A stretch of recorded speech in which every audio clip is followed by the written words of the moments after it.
Hello dear students, this is ARK representing an Arcanine. Dear CS executive students, आप दोनों के लिए, जी हाँ आप दोनों मतलब ओल्ड सिलेबस न्यू सिलेबस, बहुत ही जबरदस्त अमेंडमेंट होने वाले हैं। जी हाँ, इस सीरीज में मोस्ट प्रोबेबल और जो लेंदी अमेंडमेंट्स है वो मैं कंप्लीट करने वाला हूँ। तो याद रखिएगा, आपके लिए जो अमेंडमेंट्स डिफिकल्ट लगते हैं वो डिफिकल्ट को मैं एकदम इजी बना दूंगा। जी हाँ, जो कंटिन्यूस आप लोगों की रिक्वेस्ट थी उसके ऊपर ये अमेंडमेंट रहने ऑलमोस्ट आपके लिए रेडी हो गए हैं। सो याद रखिएगा, इसे पूरा देखिएगा क्योंकि इसमें याद रखिएगा टेक्निकल एस्पेक्ट्स हैं।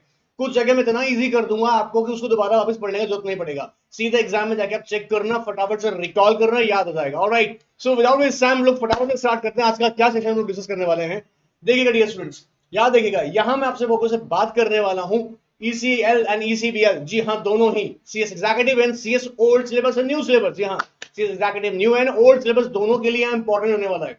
याद रखिएगा, पार्ट फर्स्ट के अंदर हम लोग डिस्कस करने वाले हैं। पार्ट फर्स्ट के अंदर लोग डिस्कस करने वाले हैं। सर क्या डिस्कस करने वाले हैं जी, आपके सामने आ चुका है जी, इस डिस्प्ले पे देखिएगा एक बार आप फटाक से। Foreign contribution regulation act 2010। क्या sir, foreign contribution regulation act 2010? Sir ये तो पुराना है बेटा, इसमें अमेंडमेंट्स हैं, बड़े खतरनाक अमेंडमेंट्स हैं। याद रखना बेटा, ध्यान सुनना, ये अमेंडमेंट्स आने वाले एग्जाम में एप्लीकेबल है। फिर वापस बता दूं, देखिए ध्यान सुनेगा, ध्यान सुनेगा। जैसे देखना इसलिए जरूरी है क्योंकि आने वाले एग्जाम्स के लिए बहुत इंपॉर्टेंट है। कवर कर लिया, दैट्स गुड, कोई दिक्कत नहीं है, छोड़ दीजिएगा, मत देखिएगा। लेकिन याद रखिएगा, अगर प्रॉपर इंटरप्रिटेशन नहीं समझा है, ना, तो ये सेशन आपके लिए बहुत इंपॉर्टेंट है। क्योंकि इससे आपसे एग्जामिनर ये एक्सपेक्ट नहीं करेगा कि बेटा सीधे सीधे स्टेटमेंट लिख के दे दो हमको, नहीं। बहुत हद तक पॉसिबिलिटी है एक आपके सामने सिचुएशन बेस्ड अप्लाइड क्वेश्चन आ सकता है इस पॉइंट ऑफ व्यू से देखा जाए तो, क्योंकि बहुत सारी इंपॉर्टेंट एस्पेक्ट्स हैं। और एक एग्जामिनर एक्सपेक्ट करता है, जी हाँ, आईसीएस एक्सपेक्ट करता है कि आपको उसका नॉलेज लेवल आपका इंक्रीज हुआ है या नहीं हुआ है। तो विदाउट दिस टाइम अभी फटाफट से स्टार्ट करते हैं। सर क्या अमेंडमेंट पढ़ने वाले हैं मेरे बच्चों, ध्यान से सुनना बेटा, ध्यान से देखो। अमेंडमेंट की जो लिस्ट है बेटा, देखो सुनो हमें क्या क्या डिस्कस करना है। हमें यहाँ पे डिस्कस करना है बेटा, सेक्शन 3 हम पढ़ेंगे, अमेंडमेंट हुआ है, ठीक है। 7 के अंदर अमेंडमेंट पढ़ेंगे, 8 के अंदर अमेंडमेंट पढ़ेंगे। न्यू सेक्शन रिड्यूस हुआ 12A, 14A। सर क्या इतने सारे अमेंडमेंट्स बेटा, सबको मैं फटाफट फटाफट करा दूंगा, भरोसा रखिएगा। ऑलराइट, भरोसा रखिएगा, हम क्या कह रहे हैं, भरोसा रखिएगा। ये सारे अमेंडमेंट्स आपको फटाफट से याद करा दूंगा। आपको क्या करना है, अपना पूरा अटेंशन देना है, इस सीरीज को प्रॉपर देखना, आगे तक देखना, क्योंकि अगर बीच में देखना बंद कर दिया तो थोड़ा सा गड़बड़ हो जाएगा। तो हाँ, इस सीरीज के अंदर ये अमेंडमेंट पूरा कर देंगे हम लोग, ठीक है। और सर क्या मिलेगा फायदा, रिवीजन भी हो जाएगा। ऑलराइट, रिवीजन भी हो जाएगा।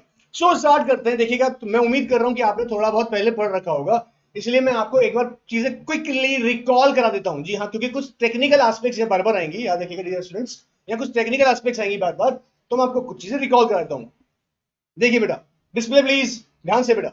फॉरेन कॉन्ट्रीब्यूशन की बात करते हैं, फॉरेन कॉन्ट्रीब्यूशन की बात करते हैं बेटा। आपको याद होगा, दो बातें यहां पे आ जाती हैं। ये एक्चुअली इस एक्ट का पर्पस क्या है, ये कुछ चीजों को प्रोहिबिट करता है।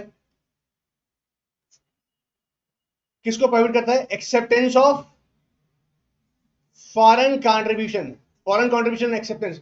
किसको लिए, किसको, सबको कर देता है क्या, सबको करता है, नहीं सबको नहीं करता है सर, सबको नहीं करता है। किनको करता है, आइए उसको बताएंगे हम लोग। देखो किनको, सर्टेन पर्सन, सर्टेन पर्सन जो है बेटा वो कहां लिखे हुए हैं, सर्टेन पर्सन कहां लिखे हुए हैं, सेक्शन नंबर 3 में। सेक्शन 3 जो है बेटा, याद कर ले सर सेक्शन, हाँ बेटा याद करो, याद कर पाएंगे। सेक्शन 3 देखो बेटा, सेक्शन 3 क्या कह रहा है, सेक्शन 3 क्या करता है, सर्टेन पर्सन को प्रोहिबिट करता है, किससे, acceptance of foreign contribution, foreign contribution को एक्सेप्ट करने से। प्लस ये क्या करता है, ये बेटा रेस्ट्रिक्ट करता है, रेस्ट्रिक्ट क्या करता है बेटा, रेस्ट्रिक्ट क्या करता है, acceptance of foreign contribution by certain person, by certain person. ये आपको मैं इसलिए बता रहा हूं ताकि बेसिक याद रखना बेटा।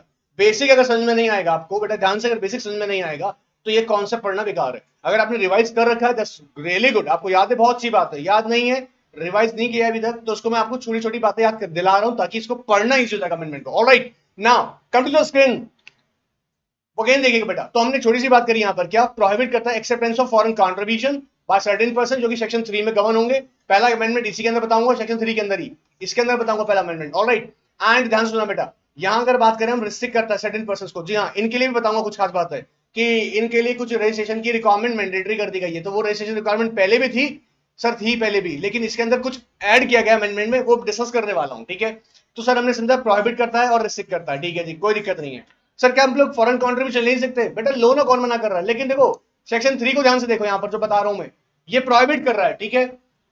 अच्छा सर, तो इसके बारे में बात करेंगे। आप देखो बेटा, ध्यान सुनना, आप लोगों ने सुना होगा फॉरेन कंट्रीब्यूशन, यहां हम पेपर यहां ले आते हैं, हम सब जगह लिख देंगे जहां जगह मिलेगी। आप सुनिए सुनिए सुनिए सुनिए सुनिए सुनिए, सिर्फ आप स्क्रीन पे ध्यान देते रहिएगा। आप ये आपकी आपकी डिवाइस पे ना ये स्क्रीन पूरा बड़ा हो जाएगा, ताकि आप प्रॉपर अपने डिवाइस पे इसको अच्छे से देख सकें, समझ सकें मैं क्या बताने की कोशिश कर रहा हूं। आप पूरा ध्यान रखिएगा, विश्वास दिला रहा हूं डियर स्टूडेंट्स। मेरा ये रिस्पॉन्सिबिलिटी है कि ये प्रोविजन, इसके कॉन्सेप्ट, ये जो टॉपिक है, ये आपके दिमाग में बहुत सही तरह से बैठ जाए और आपको याद हो जाए। Alright, so that's why I am saying, जब डिस्प्ले आता है सामने, तो डिस्प्ले को प्रॉपर देखिएगा, एकदम अच्छे से याद करवाएंगे। ऑलराइट, चलिए डिस्प्ले आते हैं वापस, डिस्प्ले प्लीज। नाउ लिसन बेटा, अब बेटा आप लोगों को याद होगा फॉरेन कंट्रीब्यूशन जो होता है ना, फॉरेन कंट्रीब्यूशन आपको याद होगा कहां से आता है बेटा, ये फॉरेन सोर्स से। फॉरेन सोर्स, मैं शॉर्ट फॉर्म लिख रहा हूं, आपको याद होगा फॉरेन कंट्रीब्यूशन कहां से आ रहा है बेटा, फॉरेन सोर्स से। फॉरेन सोर्स किस फॉर्म में हो सकता है, किसी भी आर्टिकल फॉर्म में हो सकता है सर, या फिर किसी करेंसी फॉर्म में हो सकता है सर, या बेटा किस फॉर्म में हो सकता है, जल्दी से याद करो, करेंसी। करेंसी यहाँ पे याद रखिएगा, हम लोग बात करेंगे इंडियन एंड फॉरेन करेंसी, ठीक है सर, याद हो गया हमको भी। किसी आर्टिकल फॉर्म में हो सकता है, हमको याद आ गया सर, या फिर किसी भी तरीके की security, any security, any security, कोई भी सिक्योरिटी हो सकती है। ये तीन फॉर्म में होता है, आपको याद होगा। ये बातें अगर समझ में नहीं आएंगी या आपने पढ़नी रखी होंगी तो बेटा थोड़ा दिक्कत आएगी, इसलिए मैं पहले बता रहा हूं। ऑलराइट, आप लोग समझ रहे हैं, सो ध्यान दीजिएगा बेटा। फॉरेन कॉन्ट्रीब्यूशन किस फॉर्म में आएगा, फॉरेन सोर्स से आएगा। फॉरेन सोर्स आएगा किस फॉर्म में आएगा, आर्टिकल के फॉर्म में, या फिर या करेंसी का फॉर्म में, या फिर एनी सिक्योरिटी किसी फॉर्म में। कहता है कुछ चीजों को एक्सेप्ट कर दो, मतलब कुछ चीजें छोड़ दीजिएगा। क्या से, जैसे अगर कोई गिफ्ट लिया है तो, या कोई पर्सनल यूज के लिए है, पर्सनल यूज के लिए है। अब इसको मैं अलग से बताऊंगा आपको बेटा, हाँ ध्यान से रखना बेटा, ध्यान से रखना। इस वाले पार्ट को मैं अलग से समझाऊंगा आपको कि फॉरेन कंट्रीब्यूशन एक्सेप्ट वाली कंडीशन के लिए क्या अलग से बात की जा रही है, ठीक है। एनीवेज, हम लोग अभी बात करने वाले हैं फॉरेन कंट्रीब्यूशन के बारे में, जो कि यहाँ पर कह रहा है फॉरेन सोर्स से आपने रिसीव किया है। ऑल राइट सर, सर आप दाई मत सीख के बेटा, आपके माइंड तक पहुंचाने की कोशिश कर रहा हूं मैं। और अच्छा ठीक है सर, ये भी हमको समझ में आया। अच्छा आपको एक बात और बता दें बेटा, यहाँ पर जब हम ये बोल रहे हैं कि प्रोहिबिट करता है, रिस्ट्रिक्ट करता है, तो पहला जो अमेंडमेंट सेक्शन 3 से है ना बेटा, ध्यान सुनना बेटा, सेक्शन 3 से जो है, याद रखिए बेटा, सेक्शन 3 से जो अमेंडमेंट है, इन्होंने क्या करा बेटा, सेक्शन 3 की डेफिनेशन दिखाता हूं, आप ध्यान से देखिएगा। ध्यान सुनना बेटा, पहले वाली बात को बहुत ध्यान सुनना। अगर अगर पेपर पेन पास में नहीं है तो अभी काम करो, पॉज करके ले आओ फटाक से।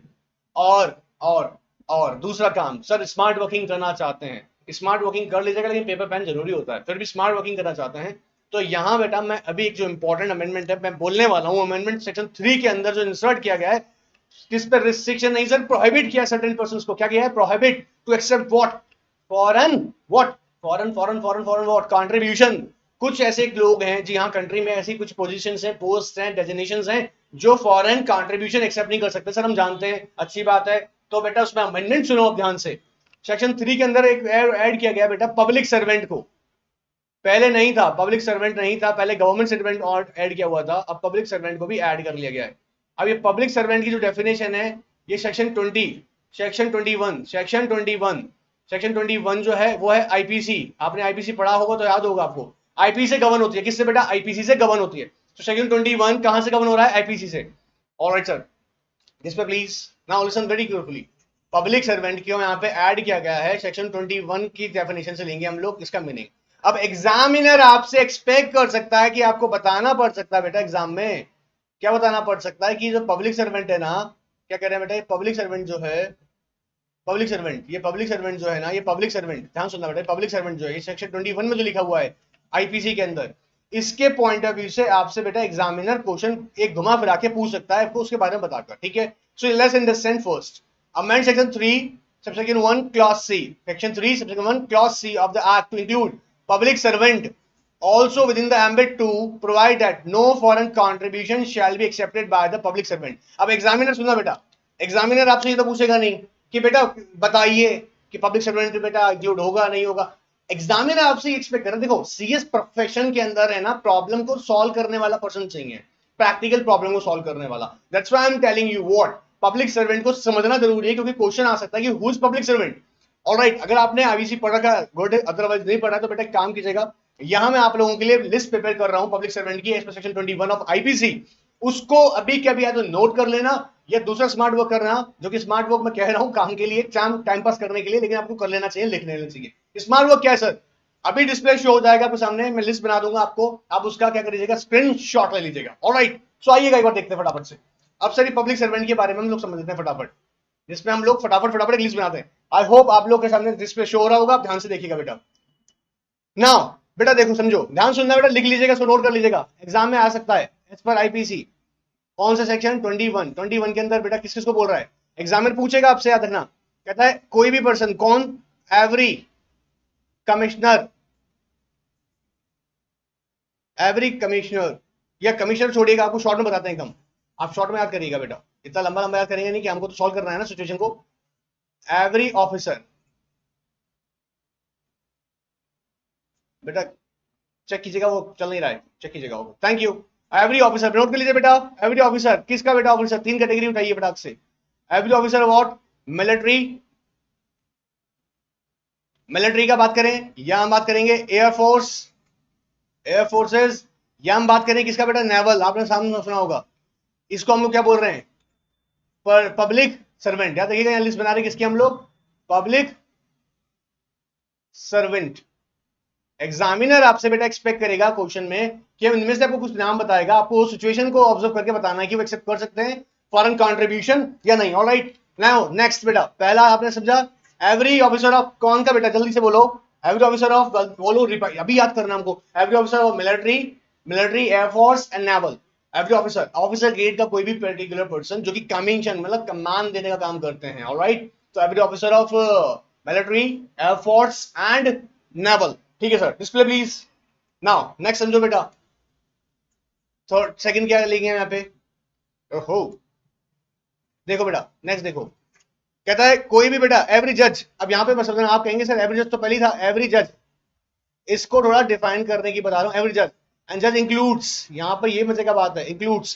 कहता है यहाँ पे ध्यान सुनना बेटा, कोई भी एनी, ये इंटरेस्टिंग बात है, any adjudicating authority, adjudicating authority, adjudicating authority, कोई भी एडजुडिकेटिंग अथॉरिटी जो एडजुडिकेशन फंक्शन करती है, एडजुडिकेशन फंक्शन करती है, उसे भी कवर किया है। जैसे आपने नाम सुना होगा एनसीएलटी, इनके ऑफिसर्स, एचओडी के ऑफिसर्स हो गए ना ये, इसके अंदर काम करते हैं। एनसीएलटी को नहीं कह रहा हूं मैं स्पेसिफिकली, मैं कह रहा हूं तो है ही, लेकिन या फिर हम बोलेंगे साठ, ये एग्जांपल्स दे रहा हूं मैं आपको, ठीक है।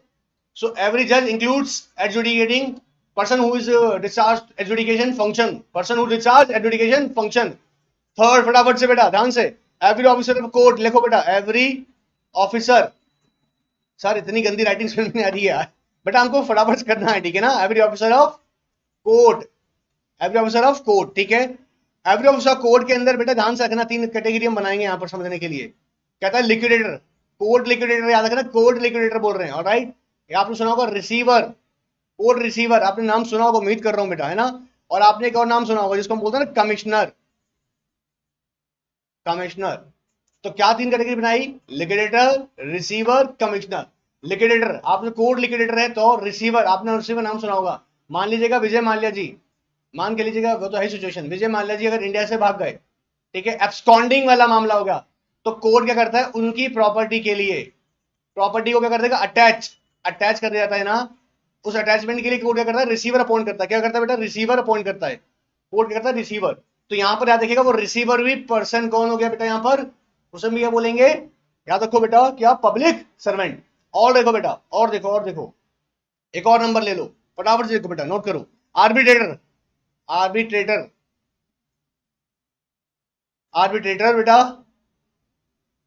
आर्बिट्रेटर। अच्छा, आर्बिट्रेटर यहां पे किस लिए बोल रहा हूं? जिस आर्बिट्रेटर को कोई भी कोर्ट ना, कोर्ट कोई भी फंक्शन दे रही है करने के लिए, मतलब कोई मैटर परफॉर्म करने के लिए बोला है, किसको बेटा? आर्बिट्रेटर को। ध्यान सुनना बेटा, फिर बोल रहे हैं आर्बिट्रेटर, आर्बिट्रेटर कौन सा बेटा? जिसको कोई कोर्ट मैटर रेफर कर रही है, किसके लिए? आर्बिट्रेशन के लिए। आर्बिट्रेटर को कोई भी कोर्ट मैटर रेफर कर रही है, किसके लिए? आर्बिट्रेशन के लिए। तो उसको भी हम लोग यहाँ पे बेटा क्या इंक्लूड करेंगे। ऑलराइट सर, इसके अलावा कोई भी कॉम्पिटेंट अथॉरिटी भी कर सकती है सर, हाँ कोई भी कॉम्पिटेंट अथॉरिटी भी कर सकती है। कॉम्पिटेंट अथॉरिटी मतलब जैसे लेबर कोर्ट्स होती हैं, आपने सुना होगा, या एपेलेट ट्रिब्यूनल्स होते हैं, वो अगर रेफर करें किसी मैटर को कहां पर? आर्बिट्रेटर को, तब भी वो भी कवर होते हैं। याद रखिए, कोई मैटर अगर आर्बिट्रेटर को रेफर किया जा रहा है बाय द कोर्ट, या कोई कॉम्पिटेंट अथॉरिटी कर रही है, तो वो भी, उसको भी हम पब्लिक सर्वेंट मानेंगे। Alright sir, display please. देखो बेटा ध्यान से आओ बेटा, अब देखो, ये आप देखो पहला कौन सा लिया हम लोग, अभी कुछ कुछ आपको याद करा रहे हैं ना, इसलिए घबराना नहीं। देखो every military officer and naval and air force, all right, every judge includes what? Adjudicating person who perform the adjudicating functions, alright sir याद हो गया, person who perform the adjudicating functions, alright. कहता है officer, every officer of court, court का मतलब liquidator, हाँ जी, court liquidator या रिसीवर या फिर कमिश्नर, हाँ जी। Arbitrator to whom any matter is referred by the court और कॉम्पिटेंट अथॉरिटी, सर याद हो गया, थोड़ा थोड़ा याद करेंगे, फटाफट चलेंगे। चलो बेटा आगे पकड़ते हैं, और पकड़ते हैं, अभी सब याद करेंगे फिर साफ साफ कर देंगे ऐसे, जैसे बीच में डिस्प्ले पे से याद रखना, आप लोग स्क्रीनशॉट ले लीजिएगा ना, ताकि आपको कोई दिक्कत नहीं आए, ठीक है बेटा। अच्छा सर, इसके अलावा बेटा ध्यान सुनना बेटा, इसको एक और नाम दे रहा हूं मैं, जिसके जनरली आपने देखा होगा, इसको हम बोलेंगे यहां पर जनरली ऐसे बोलेंगे, पर्सन एम्पावर्ड, पर्सन एम्पावर्ड, आपने नाम सुना होगा इलेक्शन, इलेक्शन कंडक्ट कराने वाले, टू प्रिपेयर, कौन क्या करता है, प्रिपेयर करता है, या वो आदमी क्या करता है बेटा, पब्लिश करता है, या वो आदमी क्या करता है बेटा, पब्लिश करता है, या फिर या मेंटेन करता है, ऐसा आदमी जो मेंटेन करता है, क्या करता है, अब देखो, अब इसका एक कीवर्ड याद रखना जो बता रहा हूं, इलेक्ट्रॉल रोल, इलेक्ट्रॉल रोल, और conduct, conduct election, in the short form the person who conduct what, जो क्या करता है बेटा, पर्सन जो क्या कंडक्ट करता है, कोई प्रिपेयर करता है, पब्लिश करता है, मेंटेन करता है कोई भी इलेक्ट्रॉल रिकॉर्ड्स, या फिर कंडक्ट करता है इलेक्शंस, कंडक्ट करता है इलेक्शंस, याद रहेगा बेटा, कंडक्ट जो करता है क्या, इलेक्शंस। ऑलराइट सर, इसके अलावा कौन होगा बेटा, और कौन होंगे, एक और लिख लो बेटा फटाक से, या हो सकता है बेटा कोई गवर्नमेंट कंपनी, जी हाँ गवर्नमेंट कंपनी, या फिर गवर्नमेंट कोई भी कॉर्पोरेशंस बनाई हुई हैं जिसमें गवर्नमेंट का कॉर्पोरेशन में पैसा लगा हुआ है, उसको भी हम लोग यहाँ पे कवर करेंगे, ठीक है, उसको भी कवर करेंगे। उम्मीद करता हूँ आप लोगों ने बेटा ये देख लिया, याद कर लिया होगा, इसके अलावा फिर बात समझ में नहीं आएगा। तो यहाँ देखा हमने क्या बेटा, स्क्रीन पे आइएगा, स्क्रीन पे आ जाएगा, क्लियर हो रहा है, आई होप ये आपको क्लियर हुआ होगा, यहाँ पे कोई डाउट नहीं आया होगा। अब ये क्यों समझना बहुत जरूरी था, देखो सुनो फटाफट से, प्रैक्टिकलिटी समझो उसकी। अगर पब्लिक सर्वेंट का डेफिनेशन समझ में नहीं आता है, आईपीसी में अगर आपने सेक्शन 21 नहीं पढ़ा है, तो यहाँ हमने बता दिया आपको, ठीक है। अगर आपने नहीं पढ़ा होगा तो बेटा याद रखिएगा, क्वेश्चन अगर आगे एग्जाम में आपने उस, मान लीजिए आपके सामने पुट अप कर दिया गया क्वेश्चन कि foreign contribution has been received by suppose the officer of the military, can he do so, और whether he you can transfer such foreign contribution, नहीं जी नहीं, आप नहीं ले सकते हैं, आप नहीं ले सकते हैं, नहीं ले सकते हैं।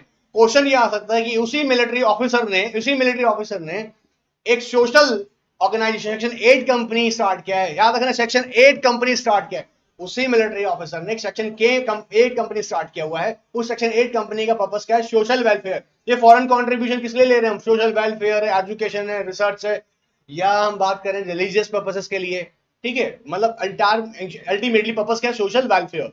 ऑलराइट, तो ये इसने जो पैसा लिया ना इस फॉरेन कंट्रीब्यूशन सेक्शन 8 कंपनी, और सेक्शन 8 कंपनी बनाया किसने है, वो मिलिट्री का ऑफिसर ने, ठीक है। तो क्या ले सकते हैं, आंसर इज यस ले सकते हैं, क्योंकि सेक्शन 8 कंपनी और आपको याद होगा मिलिट्री ऑफिसर दोनों डिफरेंट हैं, दोनों अलग अलग हैं। ऑलराइट, ऑलराइट, कंफ्यूज बताना, इसलिए ऐसे क्वेश्चन पुट अप करता हूं ताकि तुम्हारा ब्रेन लेवल है ना कहीं और पहुंचा है। आपको देखो समझो बेटा, फील्ड में आने के बाद में ना, देखिए मैं आपको प्रैक्टिकल एक्सपीरियंस बता रहा हूं अपना, फील्ड में आने के बाद में ना प्रॉब्लम को सॉल्व करने के लिए आपको अपने माइंड को बहुत ब्रॉड लेवल पे जाना पड़ेगा लेके, ताकि आप बहुत सारी चीजों को, कॉम्प्लिकेटेड सिचुएशन को, प्रॉब्लम्स को सॉल्व कर सके, ऑलराइट, एनालिसिस कर सके।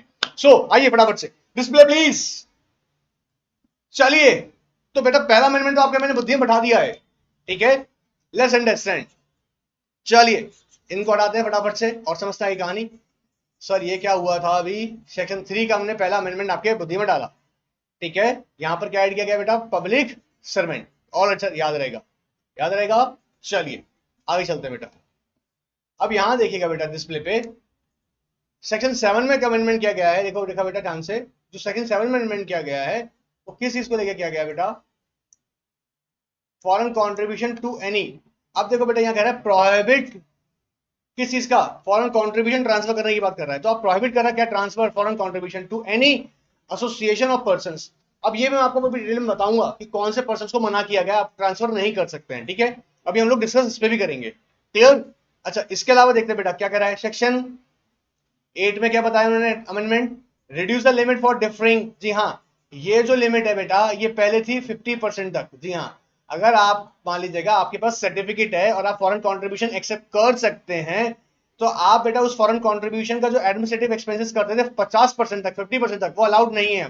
वो कितना कर देगा? 20%। अगर किसी रीजन से वो बढ़ जाता है 20% ज्यादा है और आपको करना चाहते हैं तो आपको अप्रूवल लगेगा बेटा, अप्रूवल लेना पड़ेगा। अप्रूवल लेना पड़ेगा, किससे लेना पड़ेगा? सेंट्रल गवर्नमेंट ने। सेंट्रल गवर्नमेंट यहाँ पे कौन होती है बेटा? Ministry of home affairs.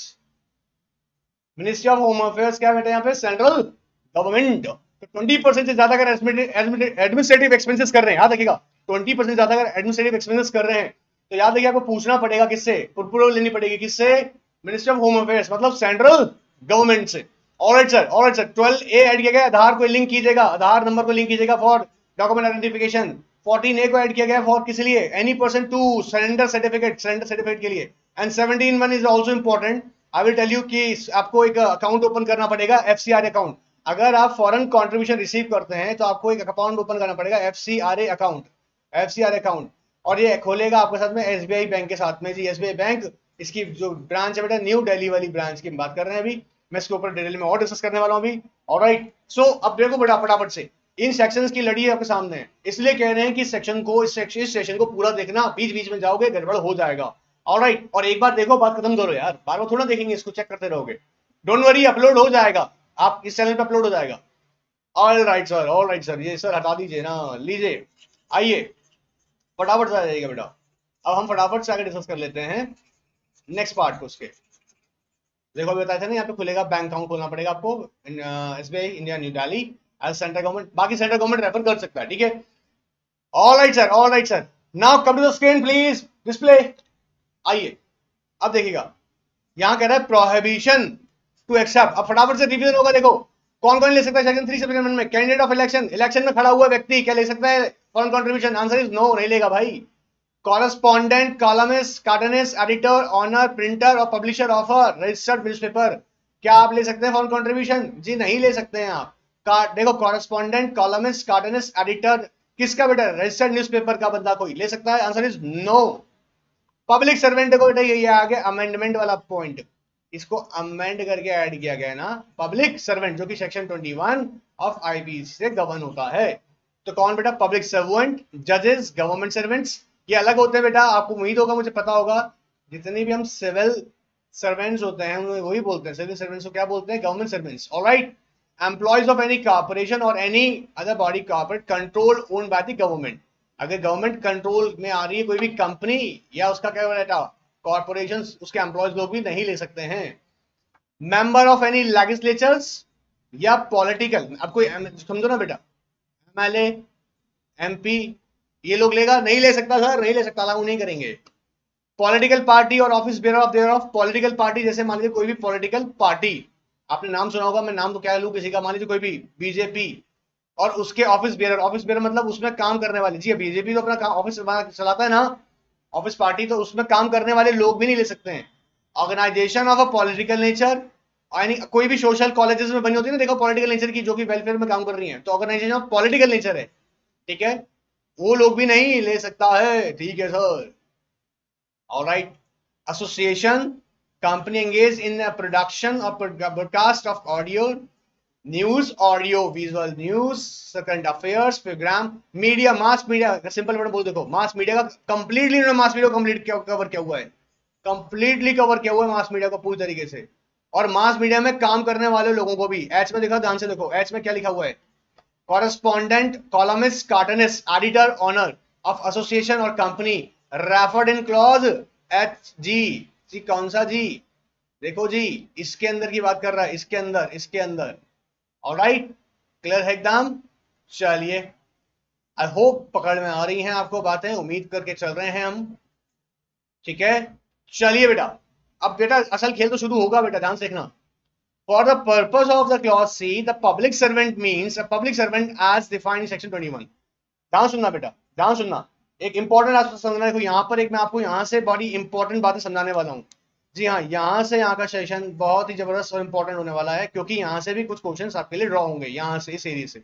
तो इस एरिया से समझने के लिए आपको ध्यान रखेगा, इंपॉर्टेंट है कि आप कुछ चीजों को ध्यान से समझें, सुने, अदरवाइज बेटा ये कंफ्यूज क्रिएट कर देती है, कंफ्यूजन क्रिएट कर देती है। मैं यहाँ बात करने वाला हूँ कि क्या ये जो सेक्शन 3 में लोग लिखे हैं बेटा, सर ये तो एक्सेप्ट नहीं कर सकते हैं, सर जो सेक्शन 3 में जिनको मेंशन किया गया है ये लोग तो नहीं ले सकते हैं। सर इनके अलावा इनके बिहाफ पर कोई और ले सकता है क्या? फिर समझना मैं क्या कह रहा हूं, जो सेक्शन 3 में हमने डिस्कस किए सर ये लोग तो नहीं लेगा सर, इनके बिहाफ पर क्या और कोई ले सकता है?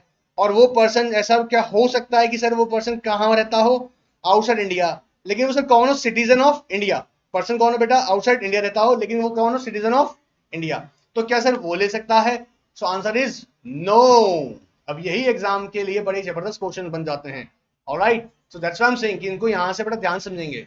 पहला हमने देखो बेटा, हमने पब्लिक सर्वेंट समझ लिया, जो कि सर्वेंट कहां सेक्शन 21 में, जिसकी हमने बेटा भी लिस्ट बनाई थी ऊपर। ऑलराइट, अब देखो बेटा ध्यान से, कॉर्पोरेशन का मतलब हम लोग सब जानते हैं सर। कॉर्पोरेशन मतलब यहाँ पे दोनों बात आ गई। देखो, करेक्ट, कॉर्पोरेशन ओन्स और control by the government and includes the government company. Exam में ध्यान रखना मेरे बच्चों इस बात का। सुनो ना ध्यान से, ध्यान सुनो, ध्यान सुनो, ध्यान से सुनो, ध्यान से सुनो, ध्यान से सुनो। एग्जामिनर आपको बेटा क्वेश्चन देगा तो हमको याद रखना है कि वो गवर्नमेंट कंपनी के लिए बोल रहा है रिसीव ऑफ फॉरेन कंट्रीब्यूशन, या वो बात कर रहा है किसका? गवर्नमेंट कोई कॉर्पोरेशंस हैं। सर जैसे जैसे जैसे जैसे मान लीजिएगा हम बात करें कि गवर्नमेंट किसी भी कॉर्पोरेशन में, आपने ओएनजीसी का नाम सुना होगा, गेल का नाम सुना होगा, ये बड़ी बड़ी जो कंपनीज है, कॉर्पोरेशन, अगर इनमें अगर पैसा लगा हुआ गवर्नमेंट का ऑफकोर्स, तो वहां पर भी एक्सेप्ट नहीं किया जा सकता क्या? Foreign contribution.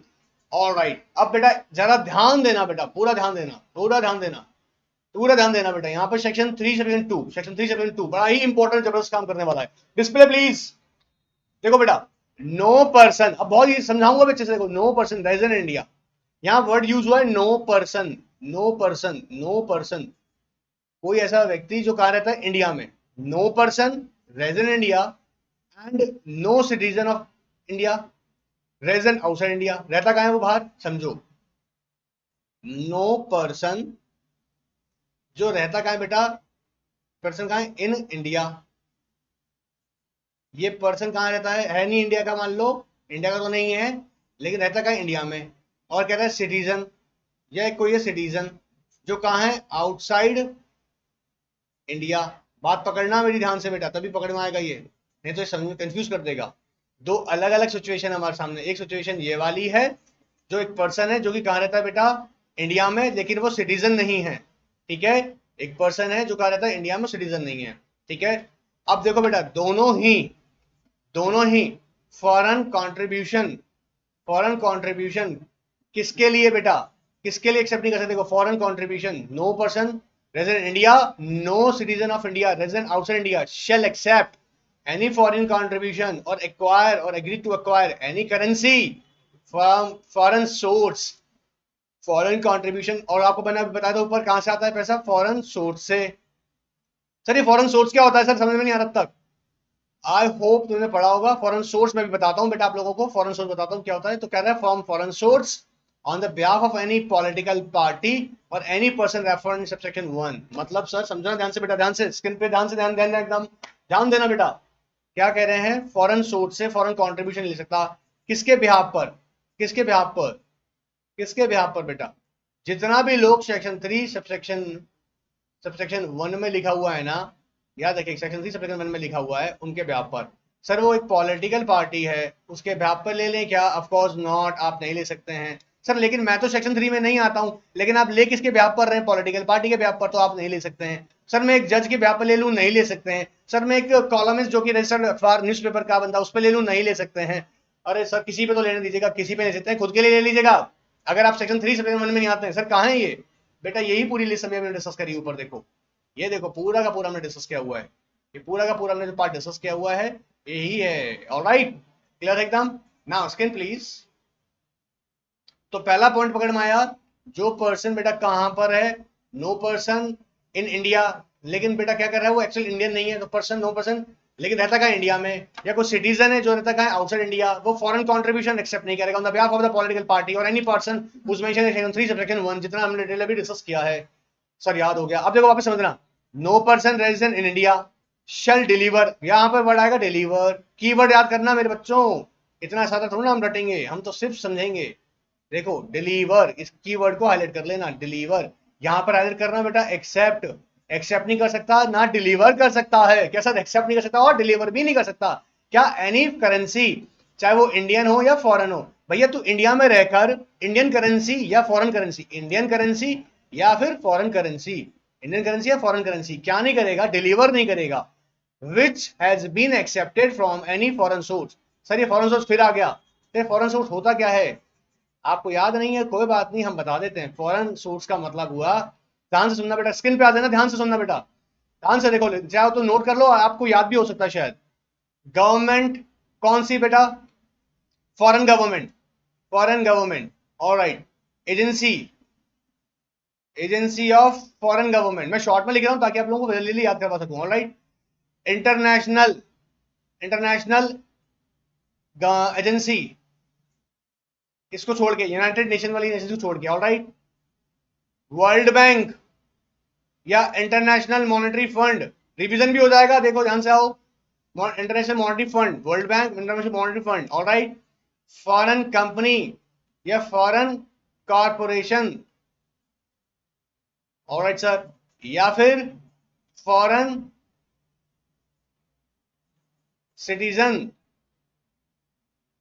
ऑलराइट। और भी है बेटा, क्या बताएं, कितनी लंबी लिस्ट है।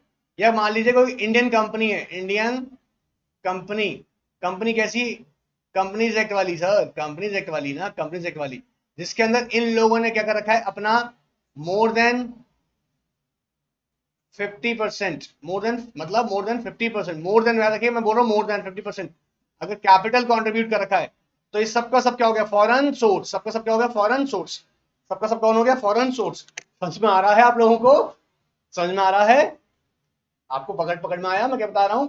अगर कोई भी पर्सन, पर्सन बेटा जो कि इंडिया में रेजिडेंट है, पर्सन इंडियन जहां रहता है, इंडिया में रहता है, ठीक है, वो कहीं से भी हो सकता है, पर्सन का डेफिनेशन मतलब समझ में आ रहा है आपको, वो कोई भी हो सकता है, वो बाहर का रहने वाला भी हो सकता है, इवन कोई कॉर्पोरेशन या कंपनीज भी हो सकती है इंडिया में, ठीक है, तो उसको मीन पर्सन बोल रहे हैं। या कोई इंडियन सिटीजन है, जी हाँ सिटीजन है, जो इंडिया में नहीं है लेकिन रह कहाँ रहा है, बाहर रह रहा है, वो फॉरेन सोर्स है, जी हाँ, जो हमने सोर्स अभी आपको बताया ना यहाँ पे बेटा, आप देखें, ये फॉरेन सोर्सेज हमने बताया, इनसे बेटा फॉरेन कॉन्ट्रीब्यूशन, फॉरेन कॉन्ट्रीब्यूशन भी मैंने आपको बताई थी, किसी भी फॉर्म में, आर्टिकल में, करेंसी में या सिक्योरिटी का फॉर्म में, ऑलराइट, आर्टिकल में, करेंसी, सिक्योरिटी में रिसीव नहीं कर सकता है, किसके बिहाफ पर, पॉलिटिकल पार्टी के बिहाफ पर, या कोई भी पर्सन सेक्शन 3 सेक्शन 1 जो कि हमने लिस्ट अभी पढ़ी है उसके बिहाफ पर रिसीव नहीं करेगा। फिर क्या हुआ, ना ही डिलीवर करेगा।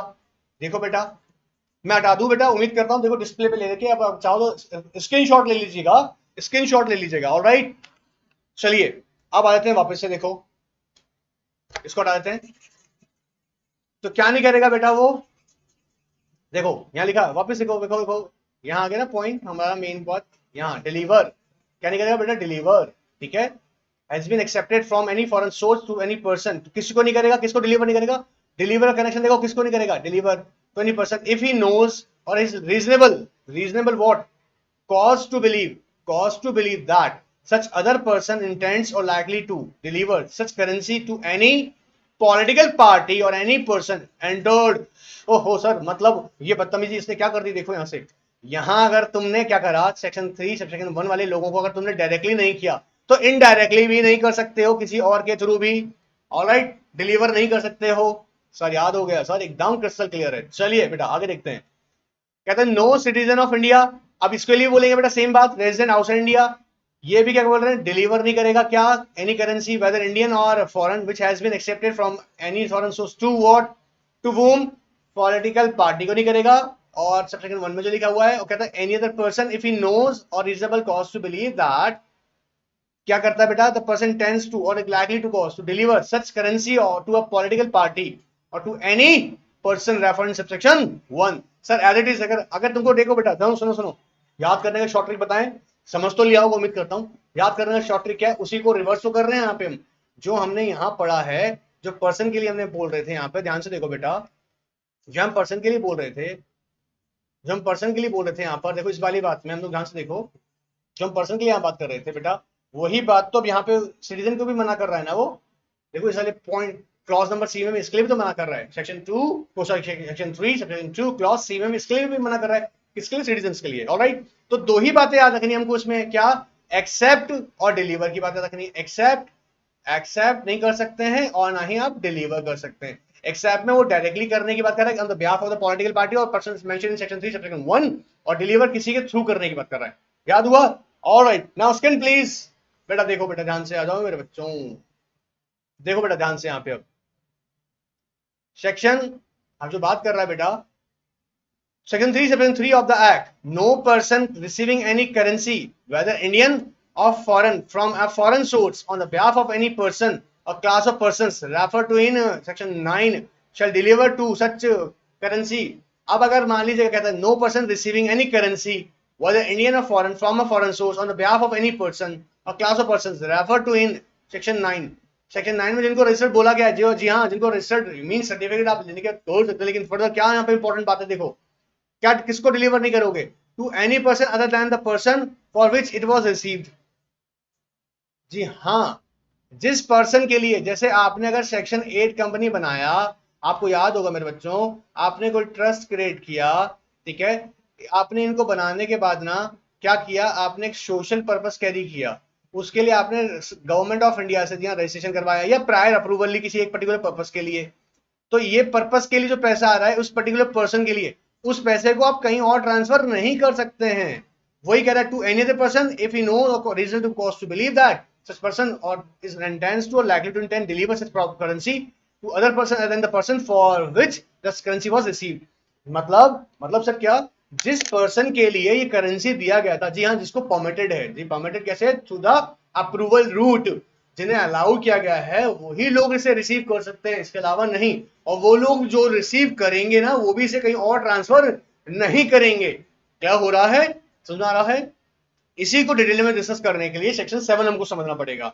ऑलराइट, तो सेक्शन 7 को समझने के लिए स्क्रीन पे आ जाएगा, डिस्प्ले प्लीज। देखिए बेटा, prohibition to transfer foreign contribution to other person, prohibition to transfer foreign contribution कहता है, देखो section 7 of that provides that person who is registered कैसे होगा बेटा, अभी बताऊंगा पूरा का पूरा। तो ये रजिस्टर्ड पर्सन हो गया, जैसे हमने ऊपर डिस्कस किया हुआ, यहाँ पे एग्जांपल देके देखो कौन कौन लोग हो सकता है। सेक्शन 8 कंपनी, कोई ट्रस्ट आपने बना रखी है जो कि सोशल वेलफेयर कर सकता है, सोशल, एजुकेशनल, रिसर्च, रिलीजियस, याद आ रहा है, एनवायरमेंट प्रोटेक्ट करने से रिलेटेड है, या किसी भी पर्टिकुलर जो कि जिसका मकसद क्या है, सोशल वेलफेयर करना, ठीक है, सोशल वेलफेयर करना। तो यहाँ पे देखो बेटा ध्यान से, कहता है act provides that a person is registered और ग्रांटेड अ सर्टिफिकेट और has obtain a prior permission and or be receives any foreign contribution shall not transfer such contribution to any other person। किसी और person को transfer नहीं कर सकते, क्योंकि ये आपको ही सिर्फ मिला गया था। जी हाँ, आपको जो परमिशन दी गई थी, ए को अगर अलाउ किया गया था, इसको अलाउ किया गया था, और इसको अभी इसकी कोई परमिशन नहीं है, या फॉल होता है किसी और कैटेगरी में, या इसने रजिस्ट्रेशन नहीं करा रखा है, तो ये इसको ट्रांसफर नहीं कर सकता है, प्रोवाइडेड कि, अभी मैं आपको बताऊंगा। चलिए चलिए चलिए चलिए चलिए, पहले हम समझेंगे कुछ बातों को। सेक्शन 8 को देखते हैं बेटा, फटाफट सेक्शन 8 की बात करें। देखो ध्यान से सुनना बेटा, पहले की और बात ध्यान सुनना, उम्मीद कर रहा हूं यहां तक का बात आपको समझ में आ रहा होगा, लेकिन फिर भी कोई डाउट आपको बार बार माइंड में अगर आ रहा हो, इतना सा भी डाउट आ रहा हो, इतना सा भी ना, कमेंट बॉक्स में बिल्कुल आराम से बोल दीजिएगा, सर ये समझ में नहीं आया, आपको आंसर पक्का मिलेगा। ऑलराइट, चलिए फिर आगे देख लेते हैं, आइए डिस्प्ले प्लीज। ना बेटा ध्यान से, बेटा मेरे बच्चों ध्यान से, मकसद एक ही है बेटा NRK9 का, आप लोगों को क्वालिटी प्रोवाइड करना और प्रोफेशनल्स, सीरियस प्रोफेशनल्स, जस्ट ऐसा प्रोफेशनल्स यहाँ कॉर्पोरेट वर्ल्ड में नाम पढ़ना चाहिए। Alright, the people should know the cabinet secretary. अभी बहुत को कंफ्यूज होता है ना, कंप्यूटर साइंस नहीं, the cabinet secretaries. Alright, now listen, restriction to utilise foreign contribution for administrative purposes. देखो बेटा सेक्शन 8 कहता है, अब देखो बेटा ध्यान सुनना बेटा, ये जो हमने कंपनी बनाया था ना, यहाँ पर मान लीजिएगा, यही मैं एग्जांपल देता हूँ आपको, अब एग्जांपल पे अगर मान लीजिएगा मैंने सेक्शन 8 कंपनी बनाकर मैं एक सोशल एक्टिविटी कर रहा हूं, जो कि परमिटेड है, सोशल एक्टिविटी कर रहा हूं परमिटेड है। इस एक्टिविटी को चलाने के लिए मुझे अपने एडमिनिस्ट्रेटिव एक्सपेंसेस भी करने पड़ते होंगे, एडमिनिस्ट्रेटिव एक्सपेंसेस। इस एडमिनिस्ट्रेटिव एक्सपेंसेस की जो लिमिट है बेटा वो 20% कर दी गई है, 20%। देखो आओ, कहता है every person who is registered and granted a certificate or given prior permission under the act receive any contribution shall utilize such contribution for the purpose for which the contribution has been received। Alright sir, यही करेंगे जिसके purpose के लिए दिया था, ये वाला काम करेंगे हम, ठीक है। And provided that any foreign contribution or any income arising out of it shall not be used for speculative businesses। speculative businesses मतलब ये पैसा तो आया था सोशल वेलफेयर के लिए, मान लीजिएगा एग्जाम्पल के तौर पे ये पैसा आया सोशल वेलफेयर के लिए, सोशल वेलफेयर मान लीजिएगा किसी रिलीजियस एक्टिविटी के लिए मंगाया था या एजुकेशन पर्पसेस के लिए मंगाया था, और बेटा इसी पैसे को उठा के तुमने लगा दिया सिक्योरिटीज मार्केट के अंदर, सिक्योरिटीज मार्केट के अंदर, ठीक है, ऐसा नहीं करने देंगे। या हॉर्स जो आप देखो ना रेस होती है उसके लिए आपने इस पैसे को इस्तेमाल लगा दिया कैसीनो के अंदर, ये अलाउड नहीं करेंगे, ये सब अलाउड नहीं करेंगे। ऑलराइट, तो किसी भी स्पेकुलेटिव बिजनेस के अंदर अलाउ नहीं करेंगे। बाकी सेंट्रल गवर्नमेंट बेटा रेफर करती है कि सेंट्रल गवर्नमेंट कर सकती है स्पेसिफाई स्पेकुलेटिव बिजनेसेस क्या क्या हैं। ऑलराइट, नाउ फर्दर बेटा अंडरस्टैंड करते हैं, देखो shall not defray as far as possible such sum not exceeding what 20% of such contribution received in a financial year to meet the administrative expenses। in simple and short याद रखना बेटा, administrative expenses 20% ज्यादा नहीं हो सकता। अगर करना ही अगर 20% ज्यादा, in that case you need take to approval, prior it was a 50%, अब इसको 20% कर दिया है।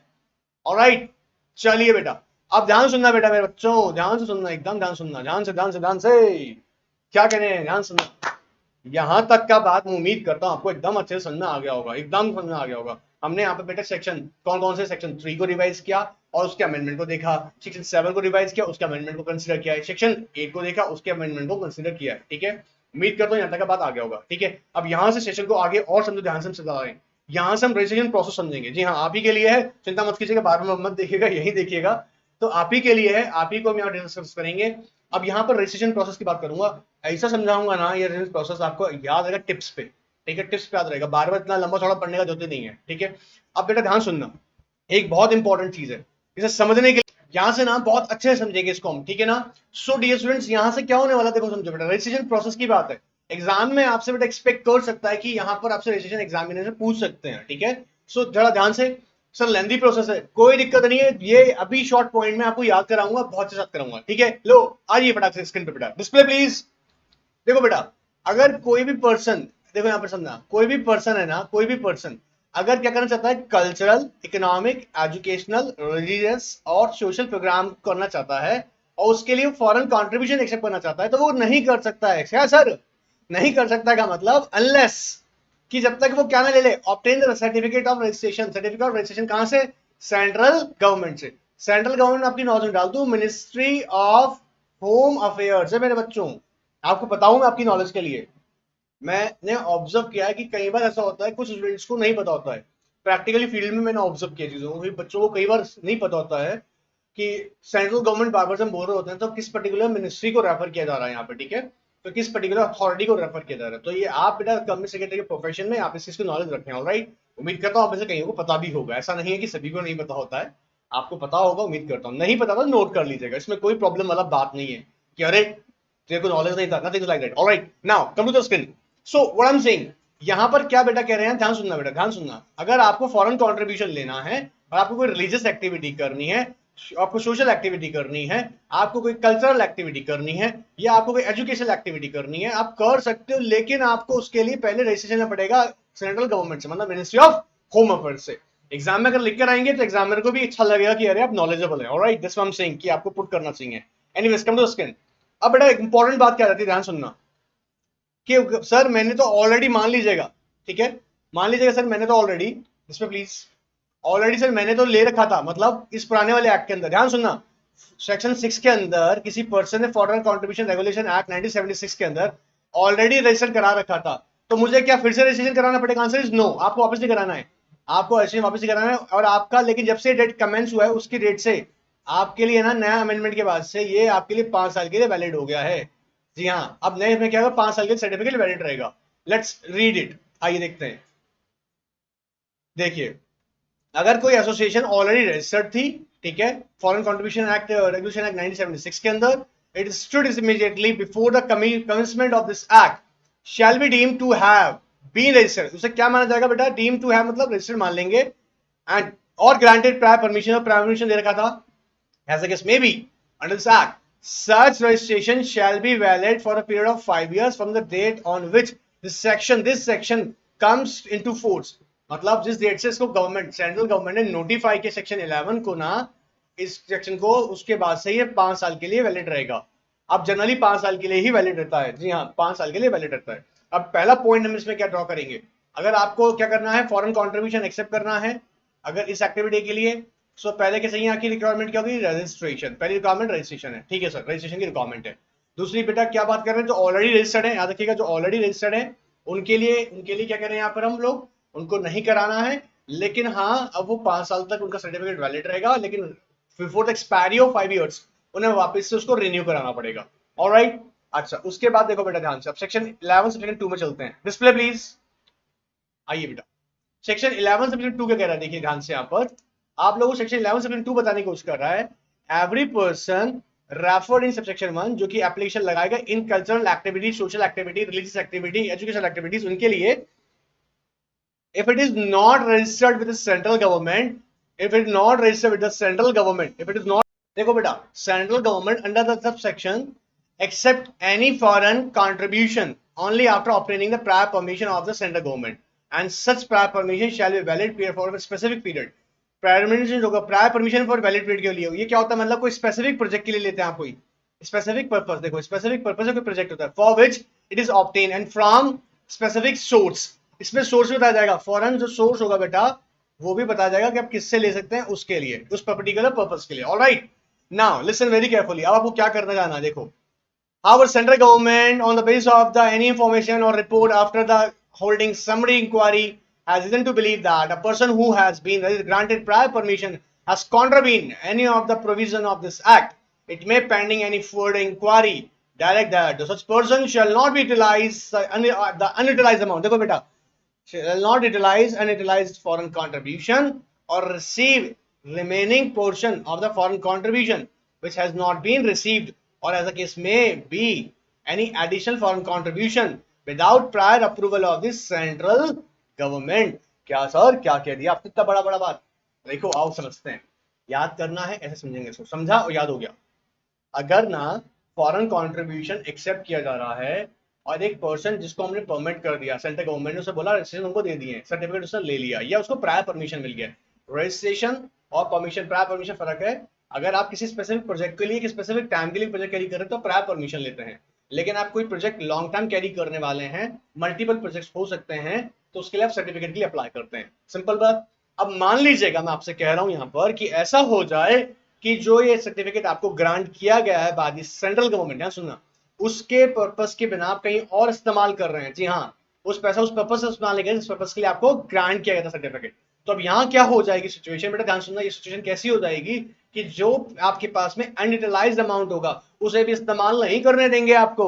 ऑलराइट, सिर्फ इतनी बात समझाने की कोशिश कर रहे हैं यहाँ पे। आइए डिस्प्ले पे आइएगा, display please, any provision. Alright, तो ये कह रहा है बेटा shall not utilise, shall not utilise, मैं आपके लिए हाईलाइट कर देता हूं, shall not utilise unutilise foreign contribution और receive remaining portion of the foreign contribution. अगर रिसीव नहीं किया तो वो भी रिसीव नहीं कर सकते हैं आप।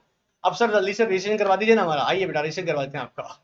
रजिस्ट्रेशन कर रहे हैं बेटा, और करके रहे हैं अभी तक। Provided further that if a person referred in subsection 1 and subsection 2 has been found guilty of violation of any of the provision of the Act and Regulation Foreign Contribution Act 1976, or the unutilized or unreceived amount of the foreign contribution shall not be utilized or received as the case may be without the prior approval of the central government। मतलब pending हो जाएगी ना inquiry यहाँ पर, तो जब तक central government से परमिट नहीं करेगा तो ना तो यूटिलाइज कर सकता है, नहीं रिसीव कर सकता है। सेक्शन 11 सेक्शन 3 मजेदार है, ये एग्जाम में आपसे पूछ सकते हैं। ये कौन सिचुएशन है, non standing anything contain in the act the central government में by notification official gazette specify. क्या क्या कर सकता है, देखो, द पर्सन और class of person who shall obtain its prior permission before the accepting foreign contribution. Of course sir, मतलब categorise करके बता दे जाएगा कि कौन कौन से ऐसे लोग हैं जो फॉरेन कंट्रीब्यूशन एक्सेप्ट कर सकते हैं। ये सेंट्रल गवर्नमेंट की एक रिजर्व पावर होती है। रिजर्व पावर का मतलब होता है central government means ministry of home affairs को लगा after consultation with the all concern authorities and the ministries. तो मिनिस्ट्री ऑफ होम अफेयर्स एक नया, ऑफ कोर्स एक नया प्रोविजन व्हाट अमेंडमेंट के फॉर्म में लाकर, amendment not in the form of what act but in the form of rules, क्या कर सकता है, पर्संस को ऐड कर सकता है कि कौन कौन से पर्संस इसे एक्सेप्ट कर सकते हैं। Alright, alright sir. नाउ दूसरा देखते हैं बेटा, एंड और क्या बता सकता है बेटा, एरियाज, एरिया और areas in which the foreign contribution shall be accepted and utilised with the prior permission of central government. Alright, and the purposes बता सकता है। तो यहाँ पे देखो क्या याद रखेंगे हम लोग, सर ऐसे याद करेंगे हम लोग, पर्सन को पकड़ो, पर्सन और क्लास ऑफ पर्सन को बताना, उसके अलावा एरिया और एरिया स्पेसिफाई।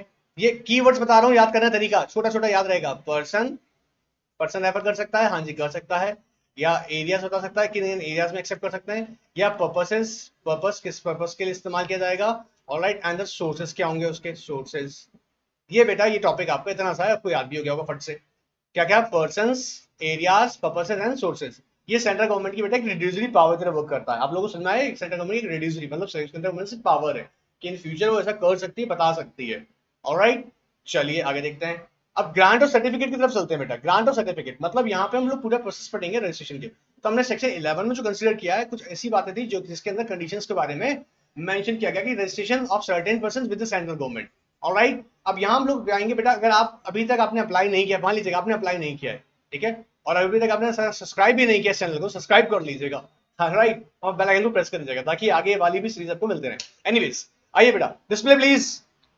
देखिए बेटा, ग्रांट और सर्टिफिकेट ऑफ रेजिस्ट्रेशन की बात करते हैं, सेक्शन 12 से गवर्न होगा। ये कहता है application by a person referred in subsection 11। जी हाँ, ये जो 11 में हमने ऊपर पढ़ा, for grant of certificate of और giving a prior permission shall be made to the central government in such form and a manner and along with the such fees as may be prescribe.